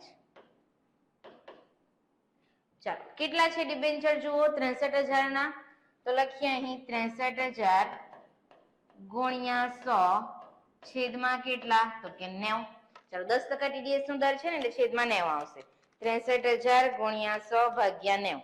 કેટલા લખીશું? 70,000. ચાલો આગળ નંબર 8 વાંચીએ. રૂપિયા 4,80,000 ની એક્સ કંપની લિમિટેડની 13.5% જામીનગીરી પર વ્યાજ મળ્યું. જે વ્યાજ મળ્યું છે એની જ પહેલા વાત કરીએ. આ ખરીદવા માટે તેણે વાર્ષિક 12% દરે રૂપિયા 2,50,000 ની લોન લીધી હતી. અને આ લોન ક્યાંથી લીધી હતી? કે તો કે તેનો મિત્ર યુકે માં રહેતો હતો એની પાસેથી. વ્યાજ યુકે માં જ ચૂકવ્યું, જેના પર કોઈ TDS કાપવામાં આવ્યો નથી. તો સ્ટુડન્ટ અહીંયાથી અહીંયા એક જ લાઈન છે આખી. એમાં એવું કહેવા માંગે છે કે આ ડિબેન્ચર ખરીદવા માટે યુકે માં રહેતા મિત્ર પાસેથી મેં લોન લીધી અને યુકે માં જેને વ્યાજ ચૂકવ્યું, પણ મેં અહીંયાથી કોઈ TDS કાપ્યો નથી. તો વિદેશમાં તમે કોઈ રકમ ચૂકવી હોય અને મૂળ સ્થાનેથી કર કપાત થઈ નહીં હોય તો એ તમને અહીંયા કપાત તરીકે માઇનસ મળે નહીં, કોઈ એન્ટ્રી થાય નહીં. ક્લિયર? ચાલો આગળ કીધું છે કે બેંક કલેક્શન ચાર્જ તરીકે 4,800 વસૂલ્યા. બેંકે કલેક્શન ચાર્જ પેટે 4,800 વસૂલ્યા. એટલે કે તમે બેંકમાં ચાર્જ ચૂકવ્યો 4,800. તો તમને જે અહીંયા વ્યાજ મળે ને એમાંથી આ કપાત તરીકે તમારો ચાર્જ તમને માઇનસ મળે, આ તમને માઇનસ મળે નહીં. ક્લિયર છે બધાને? પાક્કું? ચાલો તો સૌ પ્રથમ લખીએ 13.5% ની જામીનગીરી પર વ્યાજ. 13.5% ની જામીનગીરી પર વ્યાજ. તો સ્ટુડન્ટ સૌ પ્રથમ ગણતરી કરો. 4,80,000 ના 13.5% કેટલા થાય? 4,80,000 ના 13.5% કેટલા થાય? તો કરીએ 4,80,000 ગુણ્યા 13.5%. કેટલી રકમ આવે છે? 64,800. એમાંથી કપાત તરીકે આપણને ખાલી શું માઇનસ મળવાનું છે? Bank collection charge.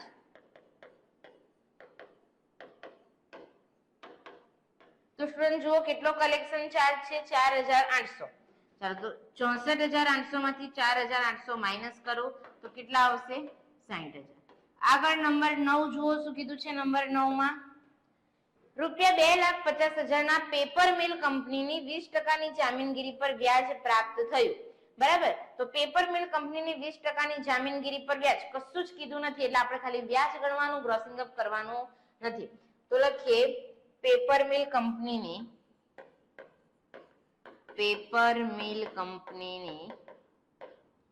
જામીનગીરી પર વ્યાજ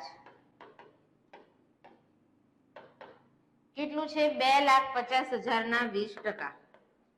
2,50,000 એના કેટલા ટકા સ્ટુડન્ટ? તો કે 20%. તો કરીએ 2,50,000 એના 20% કેટલા થાય છે? 50,000. ચાલો નંબર 10 પોસ્ટ ઓફિસ બચત ખાતા પર વ્યાજ 43,500. એમાં કર મુક્તિ યાદ રાખજો, એક વ્યક્તિના નામે 3500 મળે છે તમને. તો લખીએ પોસ્ટ ઓફિસ બચત ખાતા પર વ્યાજ. પોસ્ટ ઓફિસ બચત ખાતા પર વ્યાજ. પોસ્ટ ઓફિસ બચત ખાતા પર વ્યાજ કેટલું આપ્યું છે? 43,500. એમાંથી માઇનસ કરીશું કર મુક્તિ કેટલાની? તો કે કર મુક્તિ આવશે 3500. એટલે સ્ટુડન્ટ 12 કેટલા લખીશું? તો કે 40,000. પડે છે ખબર? નેક્સ્ટ આગળ વધીએ. નંબર 11 કેનન લિમિટેડ તરફથી પ્રાપ્ત થયેલ કુલ ડિવિડન્ડ 30,000. સેમ ટુ સેમ બેઠું લખવાનું, કર પાત્ર છે. લખીએ નંબર 11 કેનન લિમિટેડ તરફથી ડિવિડન્ડ. કેનન લિમિટેડ તરફથી ડિવિડન્ડ કેટલું આપ્યું છે છોકરાઓ? 30,000. ચાલો, પેટા ભાડુઆત પાસેથી મળેલ ભાડું, પોઈન્ટ યાદ છે ને? પેટા ભાડુઆત પાસેથી મળેલ ભાડું માઇનસ, એમાંથી શું માઇનસ મળે? માલિકે ચૂકવેલ ભાડું અને કોઈ ખર્ચ કરેલો હોય તો એ. ચાલો તો અહીંયા જોઈએ કે ઘર પેટા ભાડે આપવાથી ભાડું ₹3,000 પ્રતિ માસ પ્રાપ્ત થયા અને માલિકે 1,000 ભાડું ચૂકવ્યું અને સમારકામ ખર્ચ 4,000 થયો. ચાલો તો સૌ પ્રથમ તો લખીશું પેટા ભાડુઆત પાસેથી મળેલ ભાડું. પેટા ભાડુઆત પાસેથી મળેલ ભાડું. તો સ્ટુડન્ટ જુઓ કે એક મહિનાના કેટલા રૂપિયા પ્રાપ્ત થાય છે? 3,000. તો 12 મહિનાના કેટલા? 3,000 ગુણ્યા 12. 12 તાલી કેટલા? તો કે 36,000. એમાંથી ચૂકવેલ ભાડું માઇનસ કરીશું, માઇનસ ચૂકવેલ ભાડું. ચૂકવેલ ભાડું તો કેટલું ભાડું ચૂકવ્યું છે જુઓ તો કે એક મહિનાના 1,000 રૂપિયા. તો 12 મહિનાના કેટલા? તો 1,000 ગુણ્યા 12 એટલે કેટલા થઈ જશે અહીંયા? 12,000. અને સમારકામ ખર્ચ માઇનસ કરીએ 4,000 માઇનસ સમારકામ ખર્ચ કેટલો? 4,000.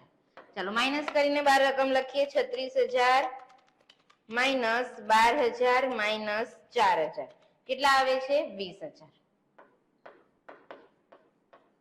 ચાલો લાસ્ટ પોઈન્ટ જોઈએ. વર્ષ દરમિયાન તેને કર્ણાટક સ્ટેટ લોટરીમાં ઇનામ પણ મળ્યું. તેમને મળેલી ચોખ્ખી રકમ 7,000 હતી, જેના પર TDS નો દર છે 30%. લોટરીનું ઇનામ મળે, ગ્રોસિંગ અપ કરવાનું. ચાલો તો લખીએ લોટરીનું ઇનામ. લોટરીનું ઇનામ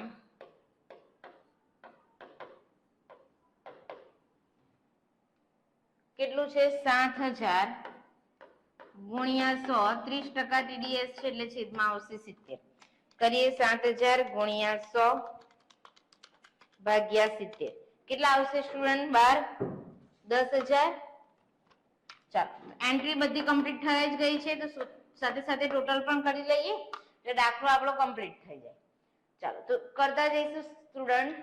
સૌ પ્રથમ 1,30,000, 1,20,000, 1,10,000, 90,000, 80,000, 70,000, 60,000, 50,000, 40,000, 30,000, 20,000 અને 10,000.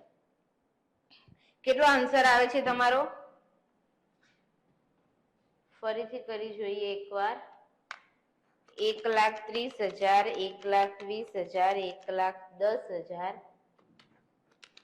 1,90,000, 80,000, 70,000, 60,000, 50,000, 40,000, 30,000, 20,000 અને 10,000. 9,10,000. કદાચ 1,00,000 પ્લસ કરવાના રહી ગયા હતા. ચાલો તો સ્ટુડન્ટ તમારી કુલ કરપાત્ર આવક કેટલી? 9,10,000. અને આની સાથે આપણે 14 માર્ક્સનો આખો દાખલો કમ્પ્લીટ. બોલો બધા જેટલા પણ કોન્સેપ્ટ કરાવી રહી છું, હજુ પણ કહું છું ધુરંધર પેપરમાં જેટલા પણ દાખલા છે બધાના કોન્સેપ્ટ રેડી કરી નાખજો. ઓકે ચાલો તો આજનો વિડિયો લેક્ચર અહીંયા જ કમ્પ્લીટ કરું છું. Thank you. કેમ છો વિદ્યાર્થી મિત્રો? એ અભ્યાસમાં આપનું સ્વાગત છે. તો આજે આપણે એકાઉન્ટ 6 માં ભાગીદારી પેઢીની આકારણી ચેપ્ટરમાંથી એક મહત્વનો દાખલો કરવાના છે. બધાએ લાસ્ટ સુધી વિડિયો લેક્ચર જોવાનો છે કારણ કે આ ટાઈપનો દાખલો હજુ સુધી એક પણ વાર આવ્યો નથી અને આ દાખલો નવેમ્બર 2024 ના પેપરમાં 14 માર્ક્સનો પૂછાઈ ગયો છે. કઈ અઘરું પણ નથી, સહેલો છે, ખાલી અહીંયા સમજવાની જરૂર છે કે જુઓ આપણી પાસે જે આવકો છે એ જુદા જુદા 5 શીર્ષક હેઠળની આવકો હોય. કઈ કઈ આવક? તો કે પેઢીની કુલ આવક શોધતી વખતે આપણે ધ્યાનમાં લેતા હોઈએ છીએ, જેમ કે પગારની આવક, ત્યાર પછી ધંધા વ્યવસાયની આવક, મકાન મિલકતની આવક, મૂડી નફાની આવક અને અન્ય સાધનોની આવક, જે અત્યારે આપણે સેમેસ્ટર 2 માં ભણી રહ્યા છે. બરાબર? તો આ 5 શીર્ષક હેઠળની જુદી જુદી આવકો હોય. તો તમને ખ્યાલ છે કે ધંધા વ્યવસાયની આવક એ ચેપ્ટર પર આપણે ભણીને આવ્યા M.Com માં જ. તમે આ જ વર્ષે ભણ્યા છો સેમેસ્ટર 1 માં એકાઉન્ટ 3 જોઈ ગયા ને ધંધા વ્યવસાયની આવક. તો હા અહીંયા જુઓ અત્યાર સુધી આપણે જેટલા પણ દાખલા કર્યા છે એમાં તમને પેઢીના ધંધાની કરપાત્ર આવક શોધવાનું કહેતા હતા, પણ આ જે દાખલો તમારી સામે છે એમાં તમારે પેઢીના વ્યવસાયની કરપાત્ર આવક શોધવાનું કીધું છે. બસ આટલું જ ડિફરન્સ છે.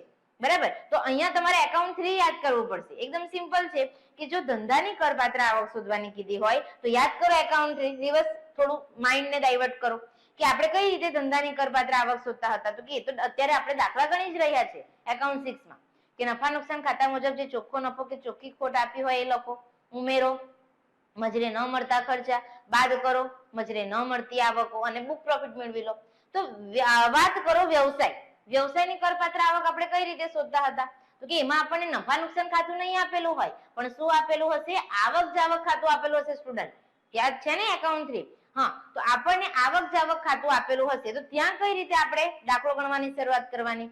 તો કે આપણે અહીંયા યાદ રાખવાનું છે કે તમારે જે તમને માન્ય આવકો આપેલી છે એ માન્ય આવકો લખવાની સૌપ્રથમ, અને ત્યાર પછી માન્ય ખર્ચા લખવાના. આવકોમાંથી ખર્ચા બાદ કરીશું એટલે આપણને શું મળશે? Book profit. બરાબર? તો આ એકાઉન્ટ 3 નું મેં તમને રિવિઝન કરાવી દીધું. બરાબર? એટલે એક્ઝામમાં પ્રિપેર થઈને જજો કે કાં તો તમને ધંધાની કરપાત્ર આવક પૂછી શકે અને આ રીતે વ્યવસાયની કરપાત્ર આવક પણ પૂછી શકે. એટલે પાછા અમુક આવીને એવું કહેશે કે મેડમ સિલેબસ 12 નો દાખલો હતો, બહુ અઘરો પૂછી નાખ્યો. અઘરું કઈ નથી, જે તમે ભણીને આવ્યા છો ત્યાંથી થોડો કોન્સેપ્ટ લીધો છે અને અલગ નથી. આખું શીર્ષક છે કે ધંધા વ્યવસાયની આવક, કાં તો ધંધાની આવક પૂછી શકે કાં તો વ્યવસાયની આવક પૂછી શકે. તો આ વર્ષમાં એ લોકોએ વ્યવસાયની આવક પૂછી છે તો કઈ નહીં, માન્ય આવકો ઉપર લખો, એમાંથી માન્ય ખર્ચા બાદ કરો, જે મળશે એ બુક પ્રોફિટ. પછી તો આપણે જે રીતે કરીએ છીએ એઝ ઇટ ઇઝ દાખલો ગણવાનો છે. ક્લિયર બધાને? ચાલો તો દાખલો ગણવાની શરૂઆત કરીએ. પહેલા રકમ જોઈએ. ડોક્ટર અમન અને ડોક્ટર ચમન ડોક્ટરનો વ્યવસાય છે. ભાગીદારી પેઢીમાં આયુષ હોસ્પિટલ ચલાવે છે. તારીખ 31/3/2023 ના રોજ પૂરા થતા વર્ષ માટે આવક જાવક ખાતું નીચે મુજબ છે. મેં તમને કીધું એ મુજબ વ્યવસાયને લગતો દાખલો હશે તો તમને આવક જાવક ખાતું આપેલું હશે. તો તમે જોઈ શકો છો આવક બાજુ જુદી જુદી આવકો છે, જાવક બાજુ જુદા જુદા ખર્ચા છે. વધારાની માહિતીમાં જુદા જુદા હવાલા આપ્યા છે. લાસ્ટમાં શું કીધું છે જુઓ કે ઉપરોક્ત માહિતી પરથી આકારણી વર્ષ 2023-24 માટે પેઢીના ધંધાની કરપાત્ર આવક, ભલે લખ્યું છે પેઢીના ધંધા, વ્યવસાયને લગતો દાખલો છે એટલે આપણે લખીશું પેઢીના વ્યવસાયની કરપાત્ર આવક, પેઢીની કુલ કરપાત્ર આવક અને પેઢીએ ભરવાપાત્ર આવક વેરાની ગણતરી આપણે કરવાની છે. એટલે અહીંયા પણ 3 વસ્તુ માંગ્યું છે 14 માર્ક્સના દાખલામાં. આ 3 વસ્તુ તમારે શોધવાની જ થશે. ક્લિયર છે બધાને? રકમમાં દાખલામાં સમજ પડી ગઈ? ચાલો તો ગણવાની શરૂઆત કરીએ. પહેલા તો હેડિંગ આપી દઈશું પેઢીના વ્યવસાયની કરપાત્ર આવક. લખીએ પેઢીના વ્યવસાયની કરપાત્ર આવક. ચાલો પાછલું વર્ષ અને આકારણી વર્ષ લખી દો.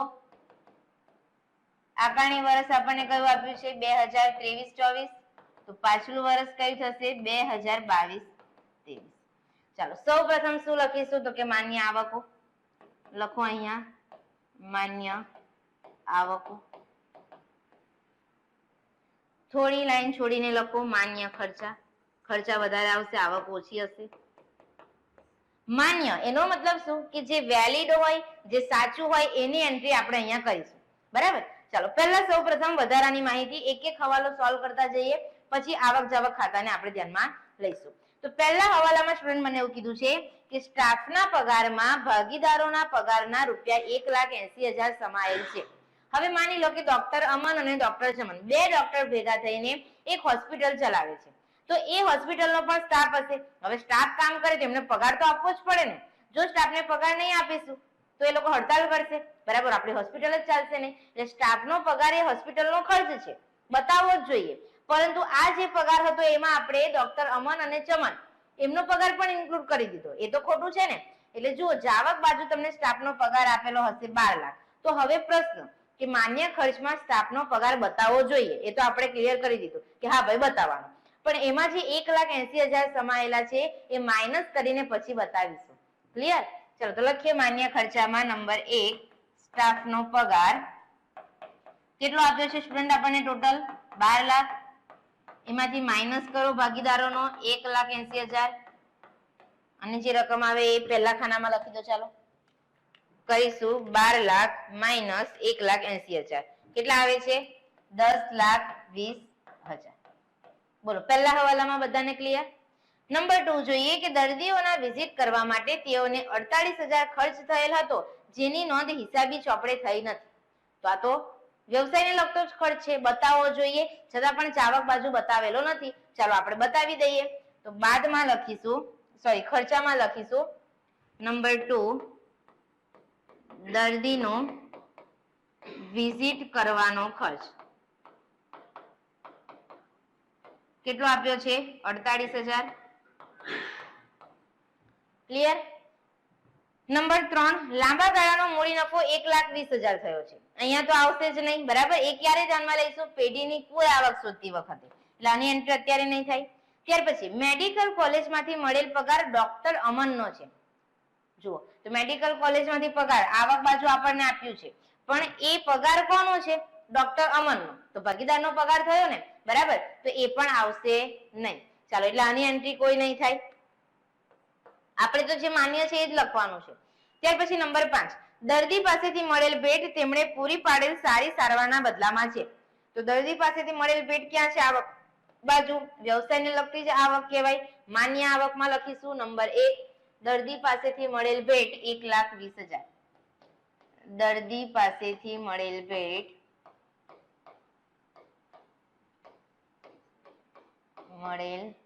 ભેટ 1,20,000. ચાલો, ત્યાર પછી નેક્સ્ટ જુઓ આગળ શું કીધું છે. નંબર 6 પરચુરણ ખર્ચમાં નીચેની રકમ સમાયેલ છે. કઈ કઈ રકમ? પહેલા તો જુઓ પરચુરણ ખર્ચ કેટલો આપ્યો છે દાખલામાં, તો કે ભાઈ 3,60,000. એમાં કઈ કઈ વિગતો સમાયેલી છે? તો કે ડોક્ટર અમનનું કમિશન છે 80,000, ડોક્ટર ચમનનું કમિશન છે 60,000, ડોક્ટર ચમનનું બોનસ છે 24,000 અને પેઢીનો વીજળી ખર્ચ છે 1,60,000. મેં તમને શું શીખવાડ્યું છે કે આપણે બુક પ્રોફિટ કેમ ગણીએ છીએ? ભાગીદારોને મહેનતાણું આપવા માટે, બરાબર. એટલે બુક પ્રોફિટ ભાગીદારોનો પગાર, બોનસ અને કમિશન સહિતનો હોવો જોઈએ, બરાબર. ચાલો, તો આ પરચુરણ ખર્ચમાં જે આ રકમો સમાયેલી છે ને એ આપણે શું કરી દઈશું? માઇનસ, અને પછી જે પરચુરણ ખર્ચ છે એ લખી દઈશું. તો પરચુરણ ખર્ચ છે 3,60,000. એમાંથી માઇનસ કરો અમનનું કમિશન 80,000, ચમનનું કમિશન 60,000, ચમનનું બોનસ 24,000. વીજળી ખર્ચ તો બરાબર જ છે એ લખવાનું. એટલે કેટલા લખીશું? વીજળી ખર્ચ 1,96,000. લખો માન્ય ખર્ચમાં પરચુરણ ખર્ચ 1,96,000. કઈ રીતે આવ્યા? ક્લિયર થયું ને? ભાગીદારોનો પગાર, બોનસ, કમિશન હોય તો માઇનસ કરીને પછી માન્ય બતાવવાનું. ચાલો, નંબર 7 જોઈએ છેલ્લો હવાલો કે દવાનો શરૂનો સ્ટોક અને આખરનો સ્ટોક. તો ધંધા વ્યવસાયમાં યાદ કરો આપણે શું કરતા હતા? તો કે શરૂનો સ્ટોક વત્તા ખરીદી માઇનસ આખર સ્ટોક કરીએ તો એકચ્યુઅલી આપણે દવાનો કેટલો વપરાશ કર્યો એ આપણને ખ્યાલ આવે, કેટલો ખર્ચ થયો એ આપણને ખબર પડે. એટલે અહીંયા આપણે દવાનો વપરાશ શોધવો પડશે. તો નંબર 4 હું લખું છું દવાનો વપરાશ. દવાનો વપરાશ. ચાલો, તો જુઓ શરૂનો સ્ટોક છે કેટલો? 1,20,000. પછી જાવક બાજુ સ્ટુડન્ટ જુઓ તમને દવાની ખરીદી આપેલી હશે. અહીંયા છે જુઓ દવાની ખરીદી કેટલી? 2 લાખ. અને આખર સ્ટોક કેટલો આપેલો છે? 40,000. તે અહીંયાથી માઇનસ કરીએ એટલે તમને દવાનો વપરાશ મળી જશે. 1,20,000 પ્લસ 2 લાખ માઇનસ 40,000 કેટલા આવે છે? 2,80,000. તો સ્ટુડન્ટ અહીંયા આપણા બધા હવાલા કમ્પ્લીટ. બધાને ખબર પડી? ચાલો, હવે આવી જઈએ આવક જાવક ખાતામાં. પહેલા આવકો કમ્પ્લીટ કરીએ. ચાલો, શરૂની રોકડ શિલ્લક આપેલી છે, બેંક શિલ્લક છે. હવે વિઝિટ ફી, તો કે એ શું વ્યવસાયની આવક કહેવાય? તો કે હા કહેવાય. એટલે માન્ય આવકમાં આપણે બતાવીશું. કન્સલ્ટેશન ફી, તો કે એ પણ વ્યવસાયની આવક કહેવાય, બતાવીશું. દવાનું વેચાણ કરવું અને મને જે આવક થાય એ પણ વ્યવસાયની જ આવક કહેવાય. ઓપરેશન થિયેટરનું ભાડું એ પણ વ્યવસાયને લગતી જ આવક છે. મકાન ભાડાની આવક, તો કે અહીંયા નહીં આવે. ક્યાં આવે? મકાન મિલકતમાં. મેડિકલ કોલેજમાંથી પગાર એ તો નથી લખવાનો, કેમ? ભાગીદારનો છે એટલા માટે. ચાલો, રોયલ્ટી અન્ય સદનોની આવક કહેવાય. વ્યાજ એ પણ અન્ય સદનોની આવક કહેવાય. અત્યારે ભણી જ રહ્યા છે ચેપ્ટર એકાઉન્ટ 6 માં. દર્દી પાસેથી મળેલ ભેટ આવી ગયું. ચાલો, તો આ 4 એ 4 આવકો આપણે 1 by 1 માન્ય આવકમાં લખીશું. લખીએ નંબર 2 વિઝિટ ફી. કેટલા આપ્યા છે સ્ટુડન્ટ? Visit fee 14,40,000. ચાલો, ત્યારબાદ આગળ કન્સલ્ટેશન ફી 16,80,000 લખીશું. Consultation fee 16,80,000. ચાલો, ત્યાર પછી આગળ છે દવાનું વેચાણ. કેટલું છે? 1,40,000. તો કઈ અહીંયા દવાનું વેચાણ 1,40,000. ત્યારબાદ નેક્સ્ટ આગળ ઓપરેશન થિયેટર નું ભાડું કેટલું છે? 4,80,000. લખીશું નંબર 5 ઓપરેશન થિયેટરનું ભાડું, ઓપરેશન થિયેટરનું ભાડું કેટલું છે? 4,80,000 લખીશું અહીંયા. આવકો કમ્પ્લીટ થઈ ગઈ. હવે જાવક બાજુ નજર કરીએ કે કયા વ્યવસાયના ખર્ચા છે. ચાલો, હોસ્પિટલનું ભાડું વ્યવસાયને લગતો જ ખર્ચ કહેવાય, લખીશું 9,60,000. નંબર 5, હોસ્પિટલનું ભાડું કેટલું આપ્યું છે? 9,60,000. ચાલો, નેક્સ્ટ જુઓ, પરચુરણ ખર્ચ આવી ગયો. દાક્તરી પુસ્તકોની ખરીદી એ પણ વ્યવસાયને લગતો જ ખર્ચ છે, 48,000 લખી દો માન્ય ખર્ચમાં. દાક્તરી પુસ્તકોની ખરીદી 48,000.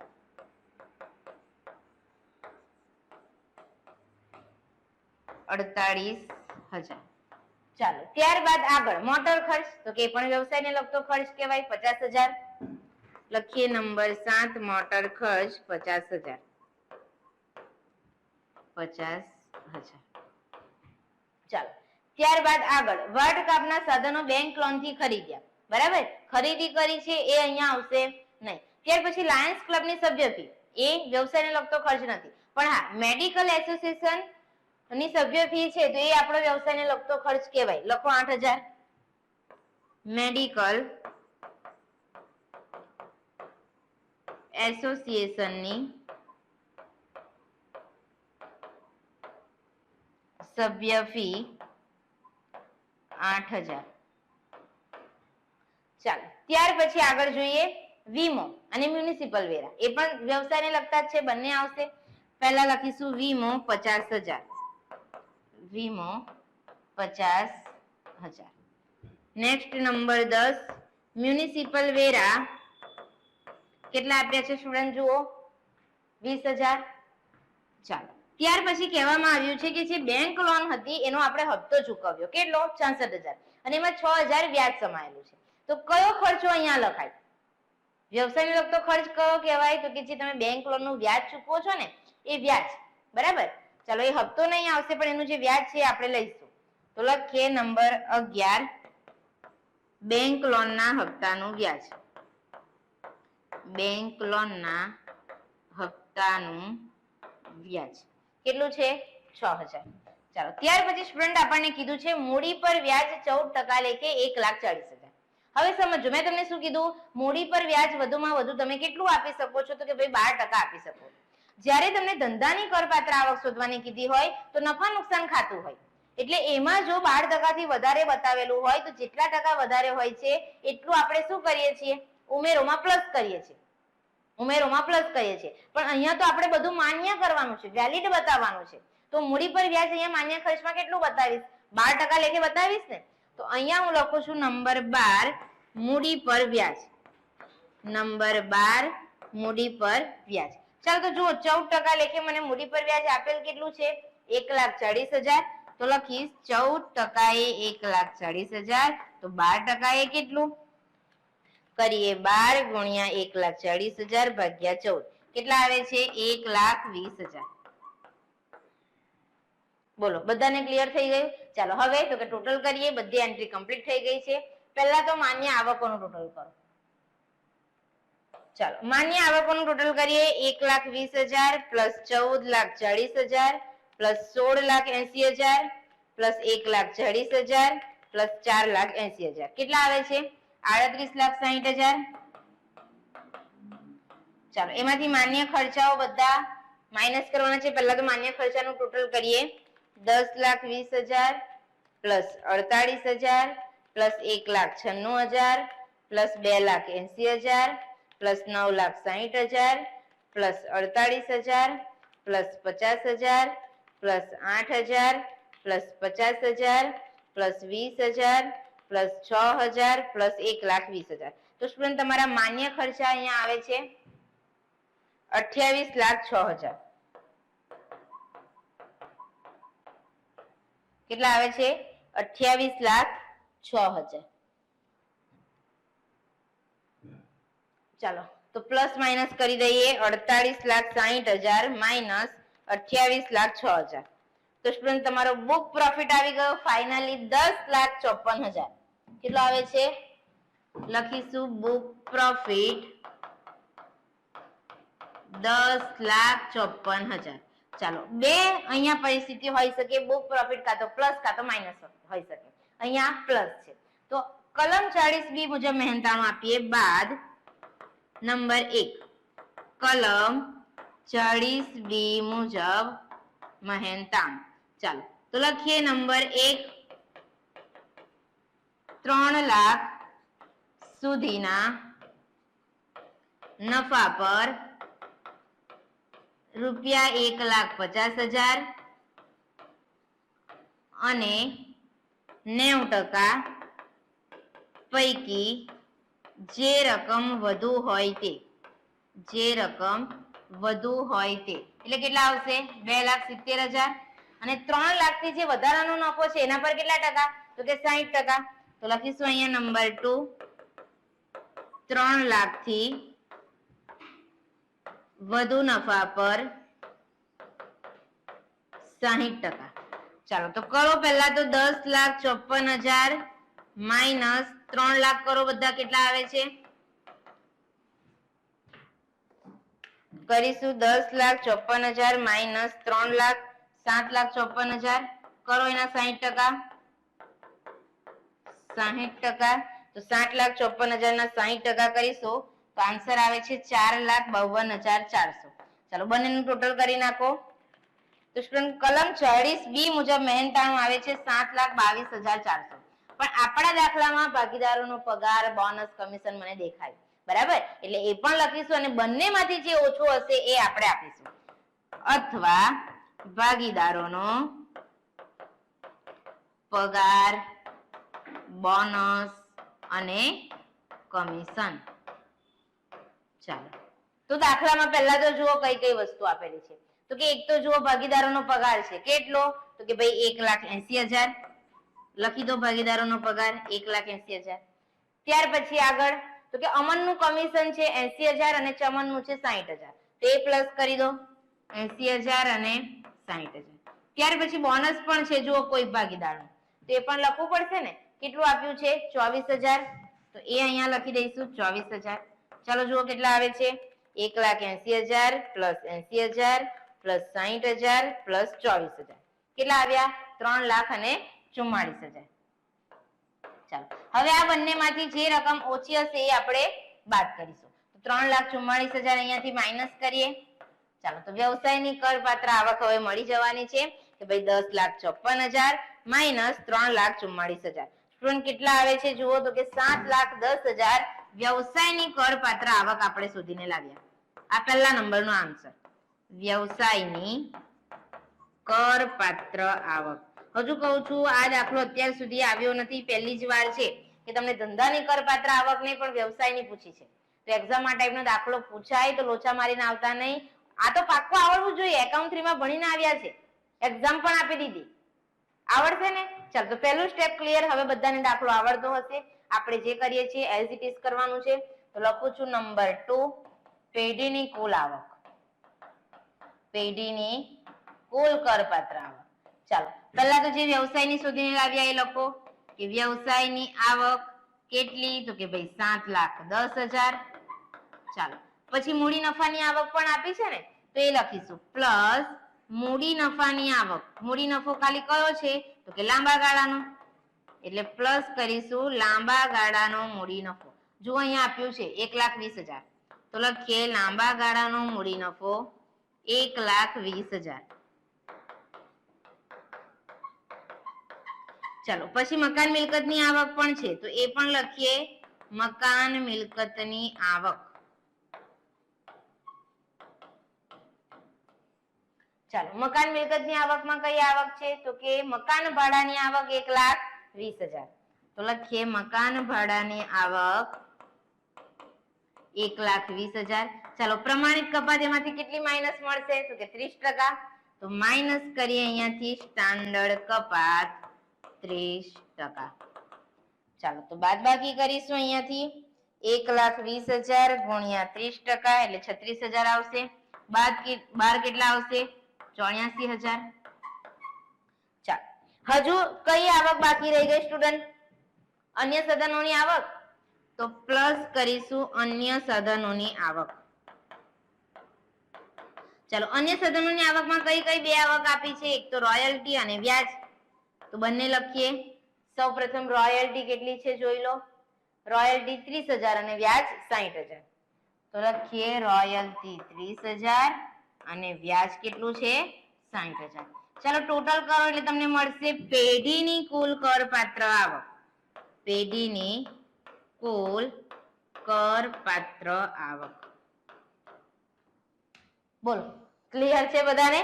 ચાલો, તો ટોટલ કરીશું 7,10,000 પ્લસ 1,20,000 પ્લસ 84,000 પ્લસ 30,000 પ્લસ 60,000. તો પેઢીની કુલ કરપાત્ર આવક કેટલી આવે છે સ્ટુડન્ટ? 10,04,000.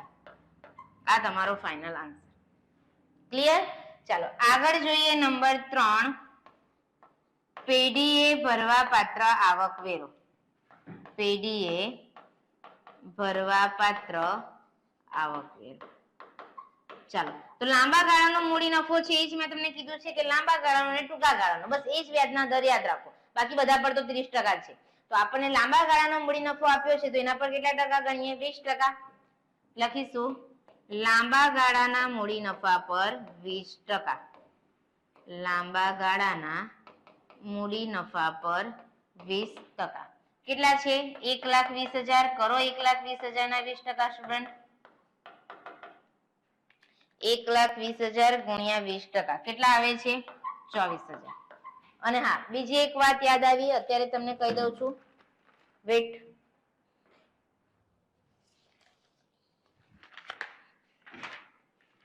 કે સ્ટુડન્ટ જુઓ, અત્યારે જે આપણે દાખલો ગણી રહ્યા છે ને, મેં તમને કીધું હતું કે આપણે સની અને બોબી વાળો દાખલો જે ગણ્યો એ જ સેમ ટુ સેમ માર્ચ 24 ના પેપરમાં જય વીરુ વાળો દાખલો છે. અને અત્યારે જે હું તમને આ દાખલો કરાવી રહી છું અમન અને ચમન વાળો, સેમ ટુ સેમ માર્ચ 24 ના પેપરમાં છે ડોક્ટર મનમોહન અને ડોક્ટર જગમોહન. હું લઈને જ ઉભી છું રકમ. બરાબર? એટલે આ દાખલા પછી પાછું કોઈને એવું નહીં થાય કે મેડમે તો પેપર નહીં કરાવ્યું, કે મેડમને પેપરમાં દાખલો નહીં કરાવ્યો. સેમ ટુ સેમ છે, તમારે જાતે કરવાનું છે, પ્રેક્ટિસ તમારે કરવાની છે. બરાબર? કઈ રીતે કરવાનું સોલ્યુશન હું કરાવી દઉં છું. પ્રેક્ટિસ તમે એક એક દાખલો તમારી પાસે છે કરી લેજો. ઓકે, ચાલો આગળ વધીએ. લાંબા ગાળાના મૂડી નફા પર હતા આપણે, કે લાંબા ગાળાના મૂડી નફા પર 20%, અન્ય આવકો પર 30%. ચાલો, ટોટલ કેટલા હતા જુઓ? અન્ય આવકો પર 30%. ટોટલ લેવાનું આ 10,40,000. તો પ્લસ 10,40,000, એમાંથી લાંબા ગાળાનો મૂડી નફો માઇનસ કરી દઈએ 1,20,000. કેટલા આવે છે? 8,84,000. તો અહીંયાથી લખીએ 8,84,000 ગુણ્યા 30%. કરો 2,65,200. લખીએ અહીં 2,65,200. ચાલો, એમાં પ્લસ કરી દો 24,000, એટલે કેટલા આવે છે? 2,89,200. 4% શું આપીશું? એજ્યુકેશન છે તો પ્લસ કરીએ 4%, 11,568. કેટલા આવી જશે? 3,07,68. સ્ટુડન્ટ, આ આપણો ફાઇનલ આન્સર. આને શું કહેવાશે? પેઢીએ ભરવા પાત્ર આવક વેરો. બોલો, બધાને દાખલામાં ખબર પડી? હજુ કહું છું, દાખલો ઇમ્પોર્ટન્ટ છે, ખાસ પ્રેક્ટિસ કરજો. મનમોહન અને જગમોહન વાળો દાખલો કરો, આ આવડી જાય પછી તમને ખબર પડશે કે મને આ ટાઈપનો દાખલો આવડ્યો કે નહીં. ઓકે, ચાલો, તો આજનો વિડીયો લેક્ચર અહીંયા હું કમ્પ્લીટ કરું છું. Thank you. કેમ છો વિદ્યાર્થી મિત્રો? ઈ અભ્યાસ વિથ લર્નિંગ એપમાં આપ સૌનું હાર્દિક સ્વાગત છે. ચાલો, તો આજે આપણે એકાઉન્ટ 6 માં ભાગીદારી પેઢીની આકારણીનો બીજો એક દાખલો જોઈશું. 14 માર્ક્સનો દાખલો છે તમારી સામે. અને સ્ટુડન્ટ, આ દાખલો તમે જોઈ શકો છો, એપ્રિલ 2023 ના વર્ષમાં આ દાખલો પૂછાઈ ગયો છે. કયા વર્ષમાં? એપ્રિલ 2023. ચાલો, તો રકમ જોઈએ. તારીખ 31/3/2022 ના રોજ પૂરા થતા વર્ષનું એક ભાગીદારી પેઢીના નફા નુકસાન ખાતું નીચે મુજબ છે. તો સ્ટુડન્ટ, તમને ઉધાર બાજુ વિવિધ ખર્ચા આપેલા છે, જમા બાજુ વિવિધ આવકો આપેલી છે. બરાબર? ચોખ્ખો નફો આપ્યો છે. વધારાની માહિતીમાં તમને હવાલા ઘણા બધા દેખાય છે અહીંયા. બરાબર? 10 હવાલા છે, પણ ગભરાવાની જરૂર નથી. એક એક હવાલો સોલ્વ કરીશું, સમજીશું. એકદમ ઈઝી છે. માંગ્યું શું છે આપણી પાસે? ઉપરની માહિતી પરથી આકારણી વર્ષ 2022-23 માટે પેઢીના ધંધાની કરપાત્ર આવક, પેઢીની કુલ કરપાત્ર આવક અને પેઢીએ ચૂકવવા પાત્ર આવક વેરો ગણો. હું તમને દરેક દાખલામાં કહેતી હોઉં છું, ભાગીદારી પેઢીની આકારણીનો 14 માર્ક્સનો દાખલો પૂછાશે તો આ 3 વસ્તુ માંગશે અને માંગશે. ઓકે, ચાલો તો સૌ પ્રથમ શોધીશું પેઢીના ધંધાની કરપાત્ર આવક. તો હેડિંગ આપી દઈએ સ્ટુડન્ટ, લખીશું પેઢીના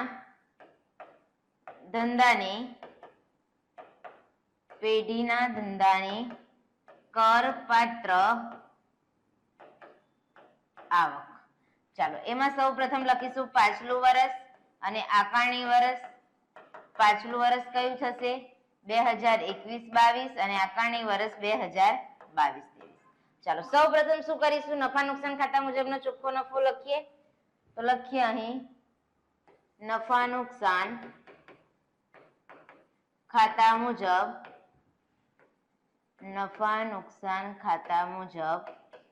ચોખ્ખો નફો. ચાલો કેટલો નફો આપ્યો છે જુઓ, 5,55,300. ચાલો તો અહીંયા ફાઇનલ ખાનામાં લખીએ 5,55,300. ઉમેરો કરીશું મજરે ન મળતા ખર્ચા એટલે કે બિનધંધાકીય ખર્ચા. ઉમેરો મજરે ન મળતા ખર્ચા.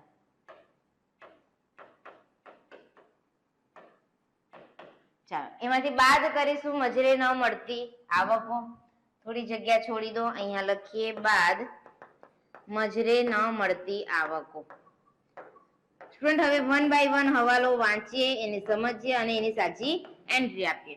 ચાલો તો પહેલા નંબરનો હવાલો સ્ટુડન્ટ આપણને એવું કીધું છે કે આખર સ્ટોકનું મૂલ્યાંકન 10% ઓછું કરેલ છે. હવે એટલું સમજજો કે આખર સ્ટોક આપણે લખીએ ક્યાં? તો કે ભાઈ વેપાર ખાતાની જમા બાજુ લખીએ. તો તમે કહેશો પણ અહીંયા શું સંબંધ? અહીંયા તમે જોઈ શકો છો સ્ટુડન્ટ, આપણે વેપાર ખાતેથી કાચો નફો તો અહીંયા લાવીએ છીએ ને, તો અહીંયા અસર પડે છે ને. તો આખર સ્ટોકનું મૂલ્યાંકન 10% ઓછું કરેલ છે અને ચોપડામાં આખર સ્ટોકની કિંમત આપણે 90,000 બતાવેલી છે. તો કેટલી કિંમત તમે ઓછી બતાવી એ તમારે અહીંયા સુધારો કરવો પડશે. તો અહીંયા તો આપણે પહેલા ધારી લઈએ કે ધારો કે આખર સ્ટોકની કિંમત કેટલી? 100 માઇનસ 10% ઓછી બતાવી એટલે કેટલી હશે? 90. તો તમે એકચ્યુઅલી કેટલી બતાવેલી છે ચોપડામાં? 10% ઓછી ને, અહીંયા કીધું છે જુઓ આખર સ્ટોકનું મૂલ્યાંકન 10% ઓછું કરેલ છે. એનો મતલબ કે તમે વેપાર ખાતામાં જે આખર સ્ટોક બતાવેલો છે એ 10% ઓછી કિંમતે બતાવેલો હશે. એનો મતલબ કે 90 જો એની મૂળ કિંમત સાચી 100 હોય તો 90,000 કેટલા? બરાબર. તો સ્ટુડન્ટ ગુણાકાર કરતા તમારો આન્સર આવશે 1 લાખ. એનો મતલબ કે આખો સ્ટોક આપણે બતાવવાનો હતો 1 લાખ, આપણે બતાવ્યા કેટલા? 90,000. કેટલી કિંમત ઓછી બતાવી સ્ટુડન્ટ? તો કે 10,000 રૂપિયા મેં ઓછા બતાવ્યા. કઈ બાજુ? જમા બાજુ. ચાલો તો જમા બાજુ હું 10,000 લખવા જઈશ, નફો પણ મારો શું થઈ જશે? વધી જશે. ચાલો તો ઉમેરોમાં લખીએ આપણે અહીંયા આખર સ્ટોકનું ઓછું મૂલ્યાંકન. આ મુદ્દો પણ ખાસ કરીને જવો પૂછાય એવો છે. બરાબર, શરૂનો સ્ટોક, આખર સ્ટોકનું ઓછું મૂલ્યાંકન કેટલા? 10,000. ક્લિયર છે પહેલો હવાલો. બીજો હવાલો જોઈએ કે ભાગીદારો પાસેથી મળેલ ઉપાડ પર વ્યાજ એ ભાગીદારોની તારીખ 1/4/21 ની બાકીના 1% જેટલી છે. તો કે ઉપાડ પર વ્યાજ એ તો ધંધાની આવક છે, એ બરાબર છે, લખવું જોઈએ, લખેલું છે. ચાલો આની કોઈ અસર થશે નહીં. નંબર 3 જોઈએ કે મૂડી પર વ્યાજ 100% લેખે ગણેલ છે. અહીંયા આપણે બ્રેક મારવાની, કારણ કે આપણને ખબર છે કે ભાગીદારોને વધુમાં વધુ મૂડી પર 12% વ્યાજ આપી શકાય. અહીંયા તો 16% આપી દીધું છે.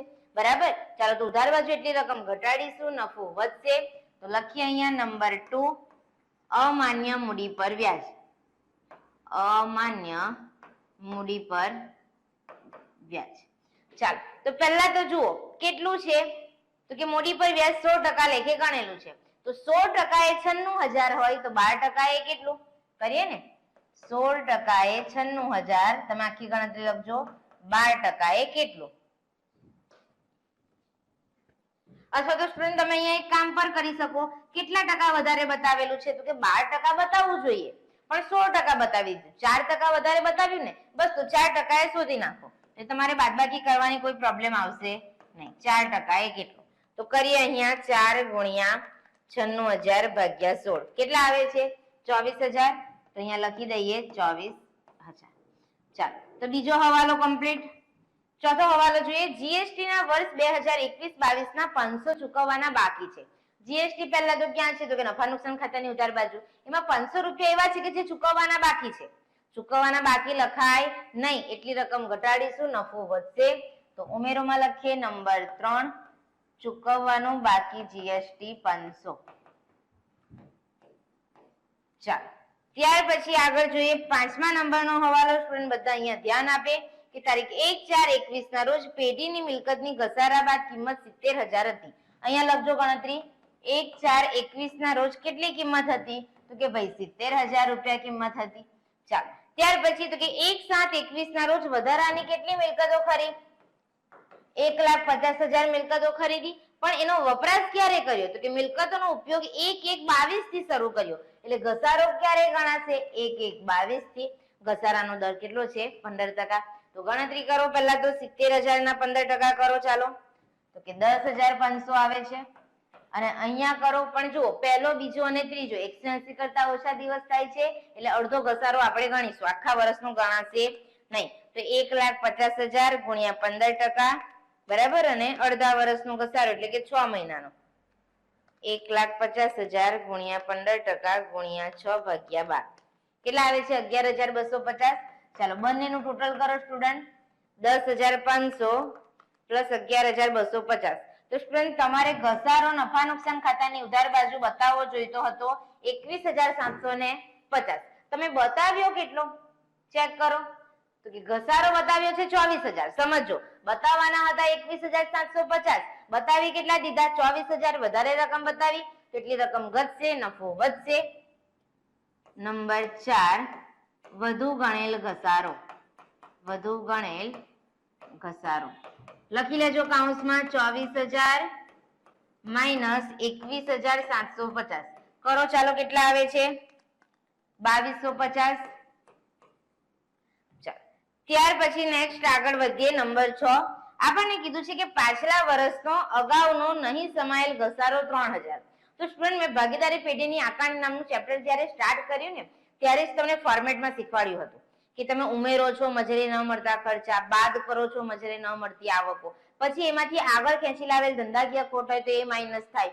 અસમાવિષ્ટ ઘસારો એટલે કે અહીંયા લખેલું છે કે અગાઉનો નહીં સમાયેલ ઘસારો એ છેલ્લે માઇનસ થાય. એટલે અહીંયા જે બાદ લખ્યું છે ને તો અહીંયા આપણે આવકો લખીશું અને ત્યારબાદ જે આવશે એમાંથી લાસ્ટમાં પછી આપણે છેલ્લે, બરાબર, મહેનતાણું ગણાઈ જાય પછી છેલ્લે આપણે માઇનસ કરીશું.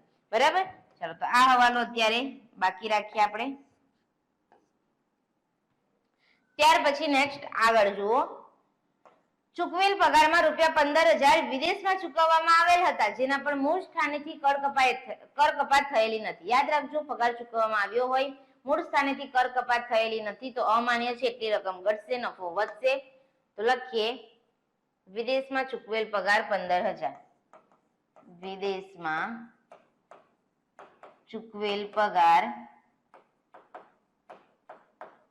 વિદેશમાં ચૂકવેલ પગાર 15,000. ચાલો ત્યાર પછી આગળ જોઈએ નંબર 8, પેઢીની લાંબા ગાળાનો મૂડી નફો અને ટૂંકા ગાળાની મૂડી ખોટ થઈ છે. આ હવાલો ક્યારે ધ્યાનમાં લઈશું? જ્યારે પેઢીની કુલ કરપાત્ર આવક શોધીશું ત્યારે. અત્યારે કોઈ એન્ટ્રી આવશે નહીં. દરેક ભાગીદારને અનુક્રમે માસિક 8,000, 12,000, 11,000 લેખે મહેનતાણા પેટે ચૂકવવા. અત્યારે નથી કામ એનું. પેઢીનું કુલ વેચાણ 9 લાખ છે જેના પર 1% લેખે તાતાને કમિશન ચૂકવવું. ભાગીદારોનું નફા નુકસાનનું પ્રમાણ 3:2:1 છે.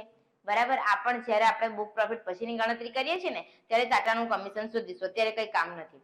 પણ હા, અહીંયા એક વસ્તુ કે મહેનતાણું તમને જે માસિક આપેલું છે ને પણ જોવાનું કે આટલા રૂપિયા ચૂકવવાના હતા પણ ખરેખર આપણે કેટલા ચૂકવ્યા છે? તો જો નફા નુકસાન ખાતામાં ખરેખર 4,50,000 ચૂકવ્યા છે. તો જે ખરેખર ચૂકવ્યું હોય એ મહેનતાણું આપણે લઈશું.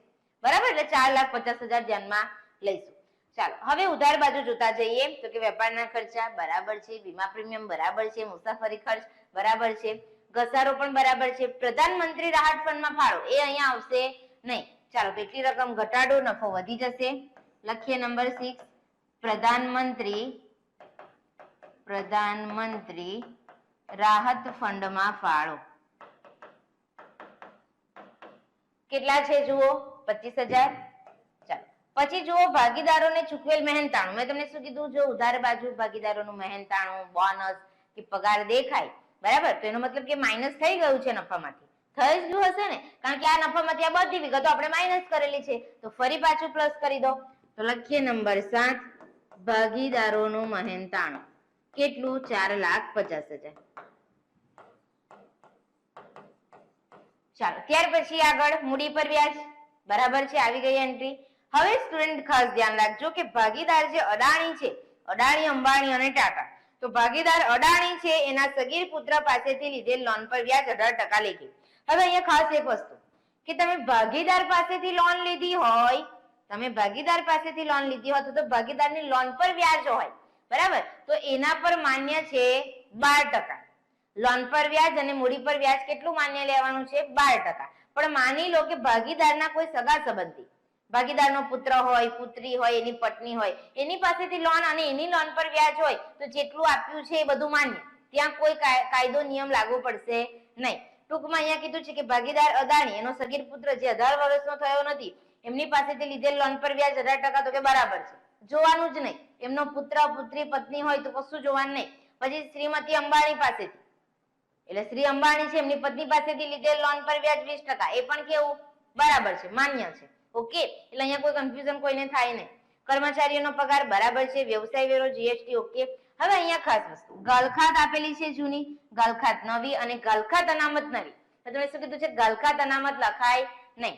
ચાલો તો ગાલખાત અનામત નવી છે 3000 છે, અહીંયા લખી દઈએ ગાલખાત અનામત નવી કેટલા આવશે? 3000. ચાલો કરવેરાની જોગવાઈ પણ અહીંયા નહીં આવે, તો એટલી રકમ ઘટાડો, નફો વધી જશે 24,000. નંબર 9, કરવેરાની જોગવાઈ 24,000.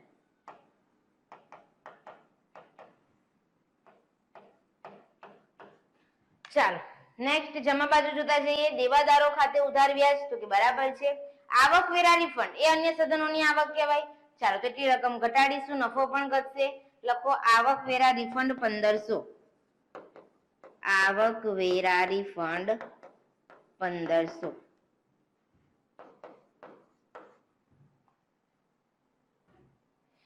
અન્ય સાધનોની આવકમાં તો સ્ટુડન્ટ આવકવેરા રિફંડ નું વ્યાજ જ લખાશે ખાલી, બરાબર ને? બરાબર, આવક વેરો જ આપણે ઉધાર બાજુ માન્ય નથી ગણતા, એટલા માટે એનું રિફંડ જો મળે એ પણ માન્ય ગણતા નથી, એટલા માટે અહીંયાથી આપણે એટલી રકમ ઘટાડી દીધી, એટલે નફો ઘટી જશે. પણ અન્ય શીર્ષક હેઠળની આવકમાં ખાલી આવકવેરા રિફંડ નું વ્યાજ 500 રૂપિયા જ આવશે. ઓકે, ચલો પરચુરણ આવક બરાબર છે. પોસ્ટ ઓફિસ સેવિંગ્સ બેંક ખાતાનું વ્યાજ એ પણ અન્ય સાધનોની આવક કહેવાય, અહીંયા નહીં આવે. કર બાદ ડિબેન્ચર પર વ્યાજ એ પણ અહીંયા નહીં આવે, ઉપર પર વ્યાજ બરાબર છે. ચાલો તો લખતા જઈએ પોસ્ટ ઓફિસ બચત ખાતાનું વ્યાજ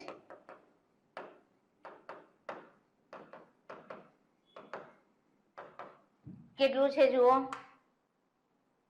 12,000. કર બાદ ડિબેન્ચર પર વ્યાજ કેટલું છે? 48,000. તો કરીએ અહીંયા કર બાદ ડિબેન્ચર પર વ્યાજ.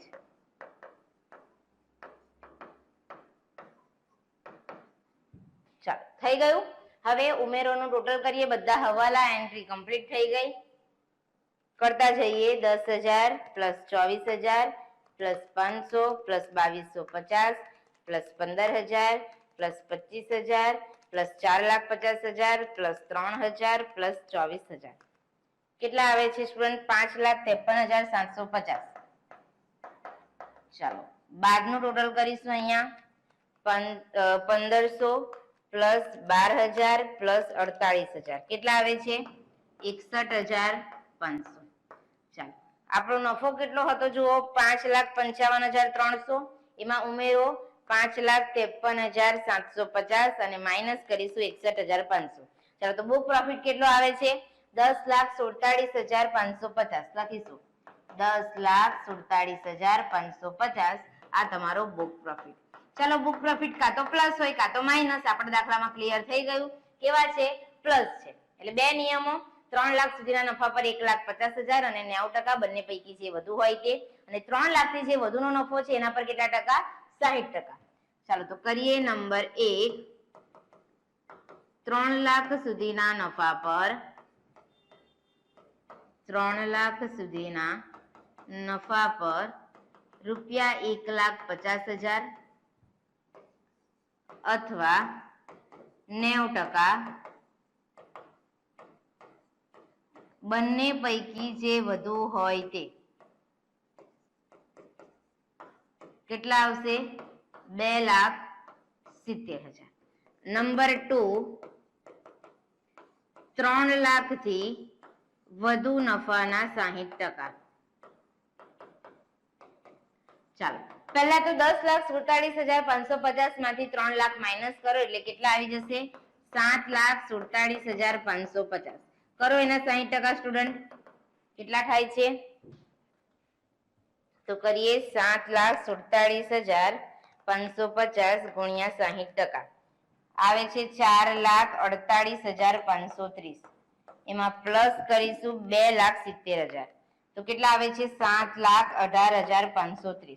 પણ ભાગીદારોને આપણે મહેનતાણ અને કમિશન આપેલું છે ને, જુઓ તાતાને 1% કમિશન, તો એ પણ કેલ્ક્યુલેશનમાં લઈશું. બંને પૈકી જે ઓછું હોય તે લઈશું.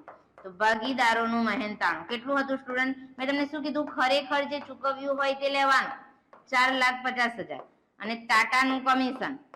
ચાલો ટાટાને કેટલું કમિશન આપણે આપીએ છીએ? તો કે વેચાણના 1%. વેચાણ છે કેટલું? 9%. તો સોરી 9 લાખ. તો 9 લાખના 1% કરીશું તો 9,000 ટાટાનું કમિશન થશે. તો તમારે અહીંયા બહાર કેટલા આવી જશે? 4,59,000. ચાલો હવે આ બંનેમાંથી જે ઓછા હોય તે, તો કે સિમ્પલ છે 4,59,000.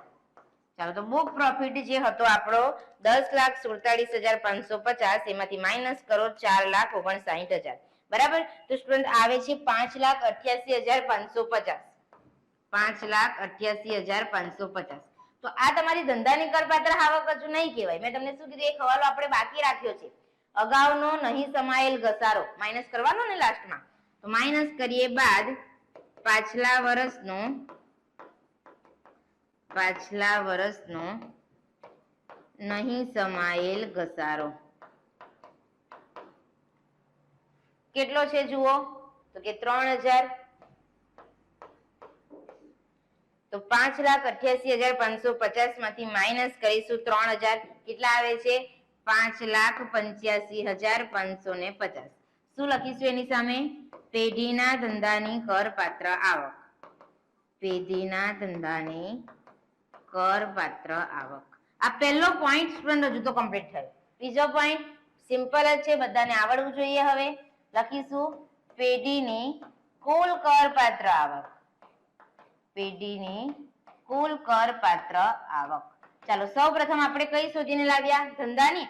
તો લખીએ ધંધાની કરપાત્ર આવક. ધંધાની કરપાત્ર આવક કેટલી આવી જુઓ? 5,85,550. ચાલો ત્યાર પછી એમાં પ્લસ કરીએ મૂડી નફાની આવક. હવાલો હતો ને જુઓ 8મા નંબરનો, બધા ધ્યાન આપે અહીંયા. તો 8મા નંબરના હવાલામાં સ્ટુડન્ટ શું કીધું છે? લાંબા ગાળાનો મૂડી નફો. તો લખીએ ઇન કોલમ લાંબા ગાળાનો મૂડી નફો કેટલા? 1 લાખ. પછી કીધું છે ટૂંકા ગાળાની મૂડી ખોટ. તો તમે આ વસ્તુ એકાઉન્ટ 3 માં ભણીને આવ્યા છો. નુકસાન માંડી વાળવું અને આગળ ખેંચી જવું. કે ટૂંકા ગાળાની મૂડી ખોટ લાંબા ગાળાના મૂડી નફા સામે માંડવાળ થઈ શકે છે. એટલે અહીંયાથી આપણે માઇનસ કરી દઈશું કે ભાઈ ટૂંકા ગાળાની મૂડી ખોટ. ટૂંકા ગાળાની મૂડી ખોટ કેટલી છે? 10,000. ચાલો એટલે હવે ફાઇનલ બાર લાંબા ગાળાનો મૂડી નફો કેટલો લખીશું સ્ટુડન્ટ? 90,000. ચાલો ત્યાર પછી કઈ આવક આપી છે? મકાન મિલકતની આવક નથી, અન્ય સાધનોની આવક છે ને, તો લખીએ અન્ય સાધનોની આવક. ચાલો એમાં કઈ કઈ આવક છે અહીંયા જોઈ લો. એક તો આવકવેરા રિફંડ છે. બરાબર.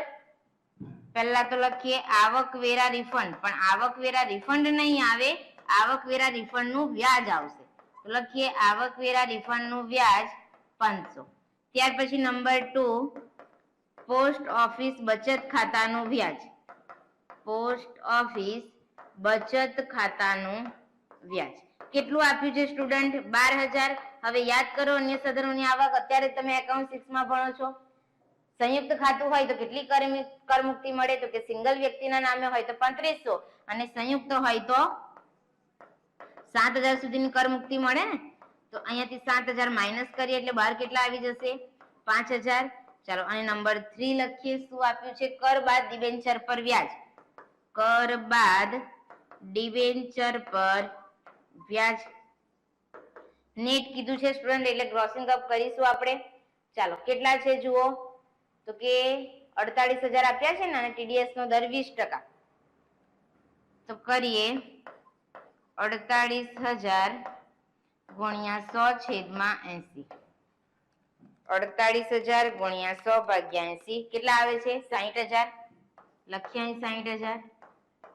સ્ટુડન્ટ તમને એવું થતું હશે કે મેડમ આ બધી વસ્તુ ઓલરેડી તમે અન્ય સાધનોની આવકમાં ભણો જ છો, એટલે અહીંયા કઈ તમારે અલગથી યાદ નથી રાખવાનું, પણ ત્યાં જે પોઈન્ટ આવતા હોય તે તમારે અહીંયા કુલ આવક ગણતી વખતે સુધારો વધારો કરવાનો. અહીંયા બાદ કરો છો તો એઝ ઇટ ઇઝ જે આપેલું છે પણ કુલ આવક ગણો તો ત્યાં આપણે સુધારો વધારો કરવાનો, કારણ કે અન્ય સાધનોની આવકમાં કરીએ છીએ ને તો અહીંયા પણ કરવું પડે. ચાલો તો કરીએ 500 + 5,000 + 60,000 તો કેટલા આવે છે? 65,500. ચાલો તો ધંધાની કરપાત્ર આવક કેટલી આવી? 5,85,550 + 90,000 પ્લસ કેટલા આવે છે? 65,500. તો સ્ટુડન્ટ કુલ આવક આવી ગઈ 7,41,050. લખીએ 7,41,050. હવે યાદ કરો, પ્રધાનમંત્રી રાહત ફંડમાં ફાળો આપ્યો હતો. ચેક કરીએ. હા, પ્રધાનમંત્રી રાહત ફંડમાં ફાળો, બરાબર. તો એ તમને અહીંયા લાસ્ટમાં માઇનસ મળશે. લખીએ માઇનસ પ્રધાનમંત્રી રાહત ફંડમાં ફાળો.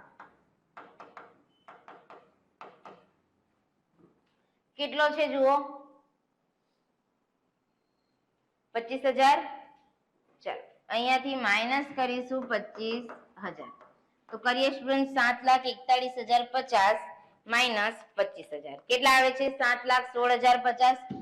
લખીએ 7,16,050. સ્ટુડન્ટ આને કહીશું કુલ કરપાત્ર આવક. આ બીજા નંબરનો પોઈન્ટ આપણો કમ્પ્લીટ. બોલો ક્લિયર થાય છે બધાને? ચાલો થર્ડ શોધીએ આવક વેરો. પેઢીએ ભરવા પાત્ર આવક વેરો. એકચ્યુઅલી ટેક્સ કેટલો ભરવાનો છે આપણને બધાને ક્લિયર છે. લાંબા ગાળાના મૂડી નફા પર 20%, અન્ય આવકો પર 30%. તો લખીએ લાંબા ગાળાના મૂડી નફા પર 20%. લાંબા ગાળાના મૂડી નફા પર 20%. ચાલો તો જુઓ, હવે લાંબા ગાળાનો મૂડી નફો અને બધી આવકો ક્યાંથી લખવાની ખબર છે? કુલ આવક ગણીને આપણે ત્યાંથી જ ઉચકવાની. તો લાંબા ગાળાનો મૂડી નફો બાદ કર્યા પછીનો કેટલો આવ્યો? 90,000. તો અહીંયા કરવાના છે 90,000 ના 20%. કરો જોઈએ કેટલા થાય છે? 90,000 ગુણ્યા 20%. કેટલા આવે છે? 18,000. તો લખી દો અહીંયા 18,000 પ્લસ અન્ય આવકો પર 30%. લખીએ અન્ય આવકો પર 30%. કઈ રીતે કરવાનું યાદ રાખજો.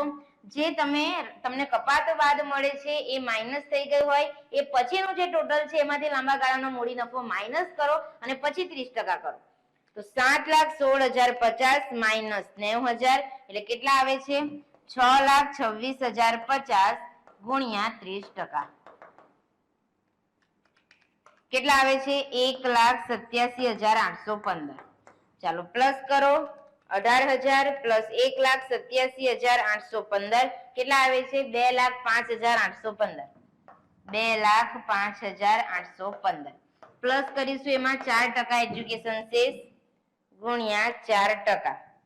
8,232.6 આવે છે. ચાલો પ્લસ કરીએ તો કે 2,14,047 છે. આપણે 48 કરી દઈશું, બરાબર. તો આટલો તમારે આવક વેરો ભરવો પડે. 14 માર્ક્સનો દાખલો અહીંયા કમ્પ્લીટ.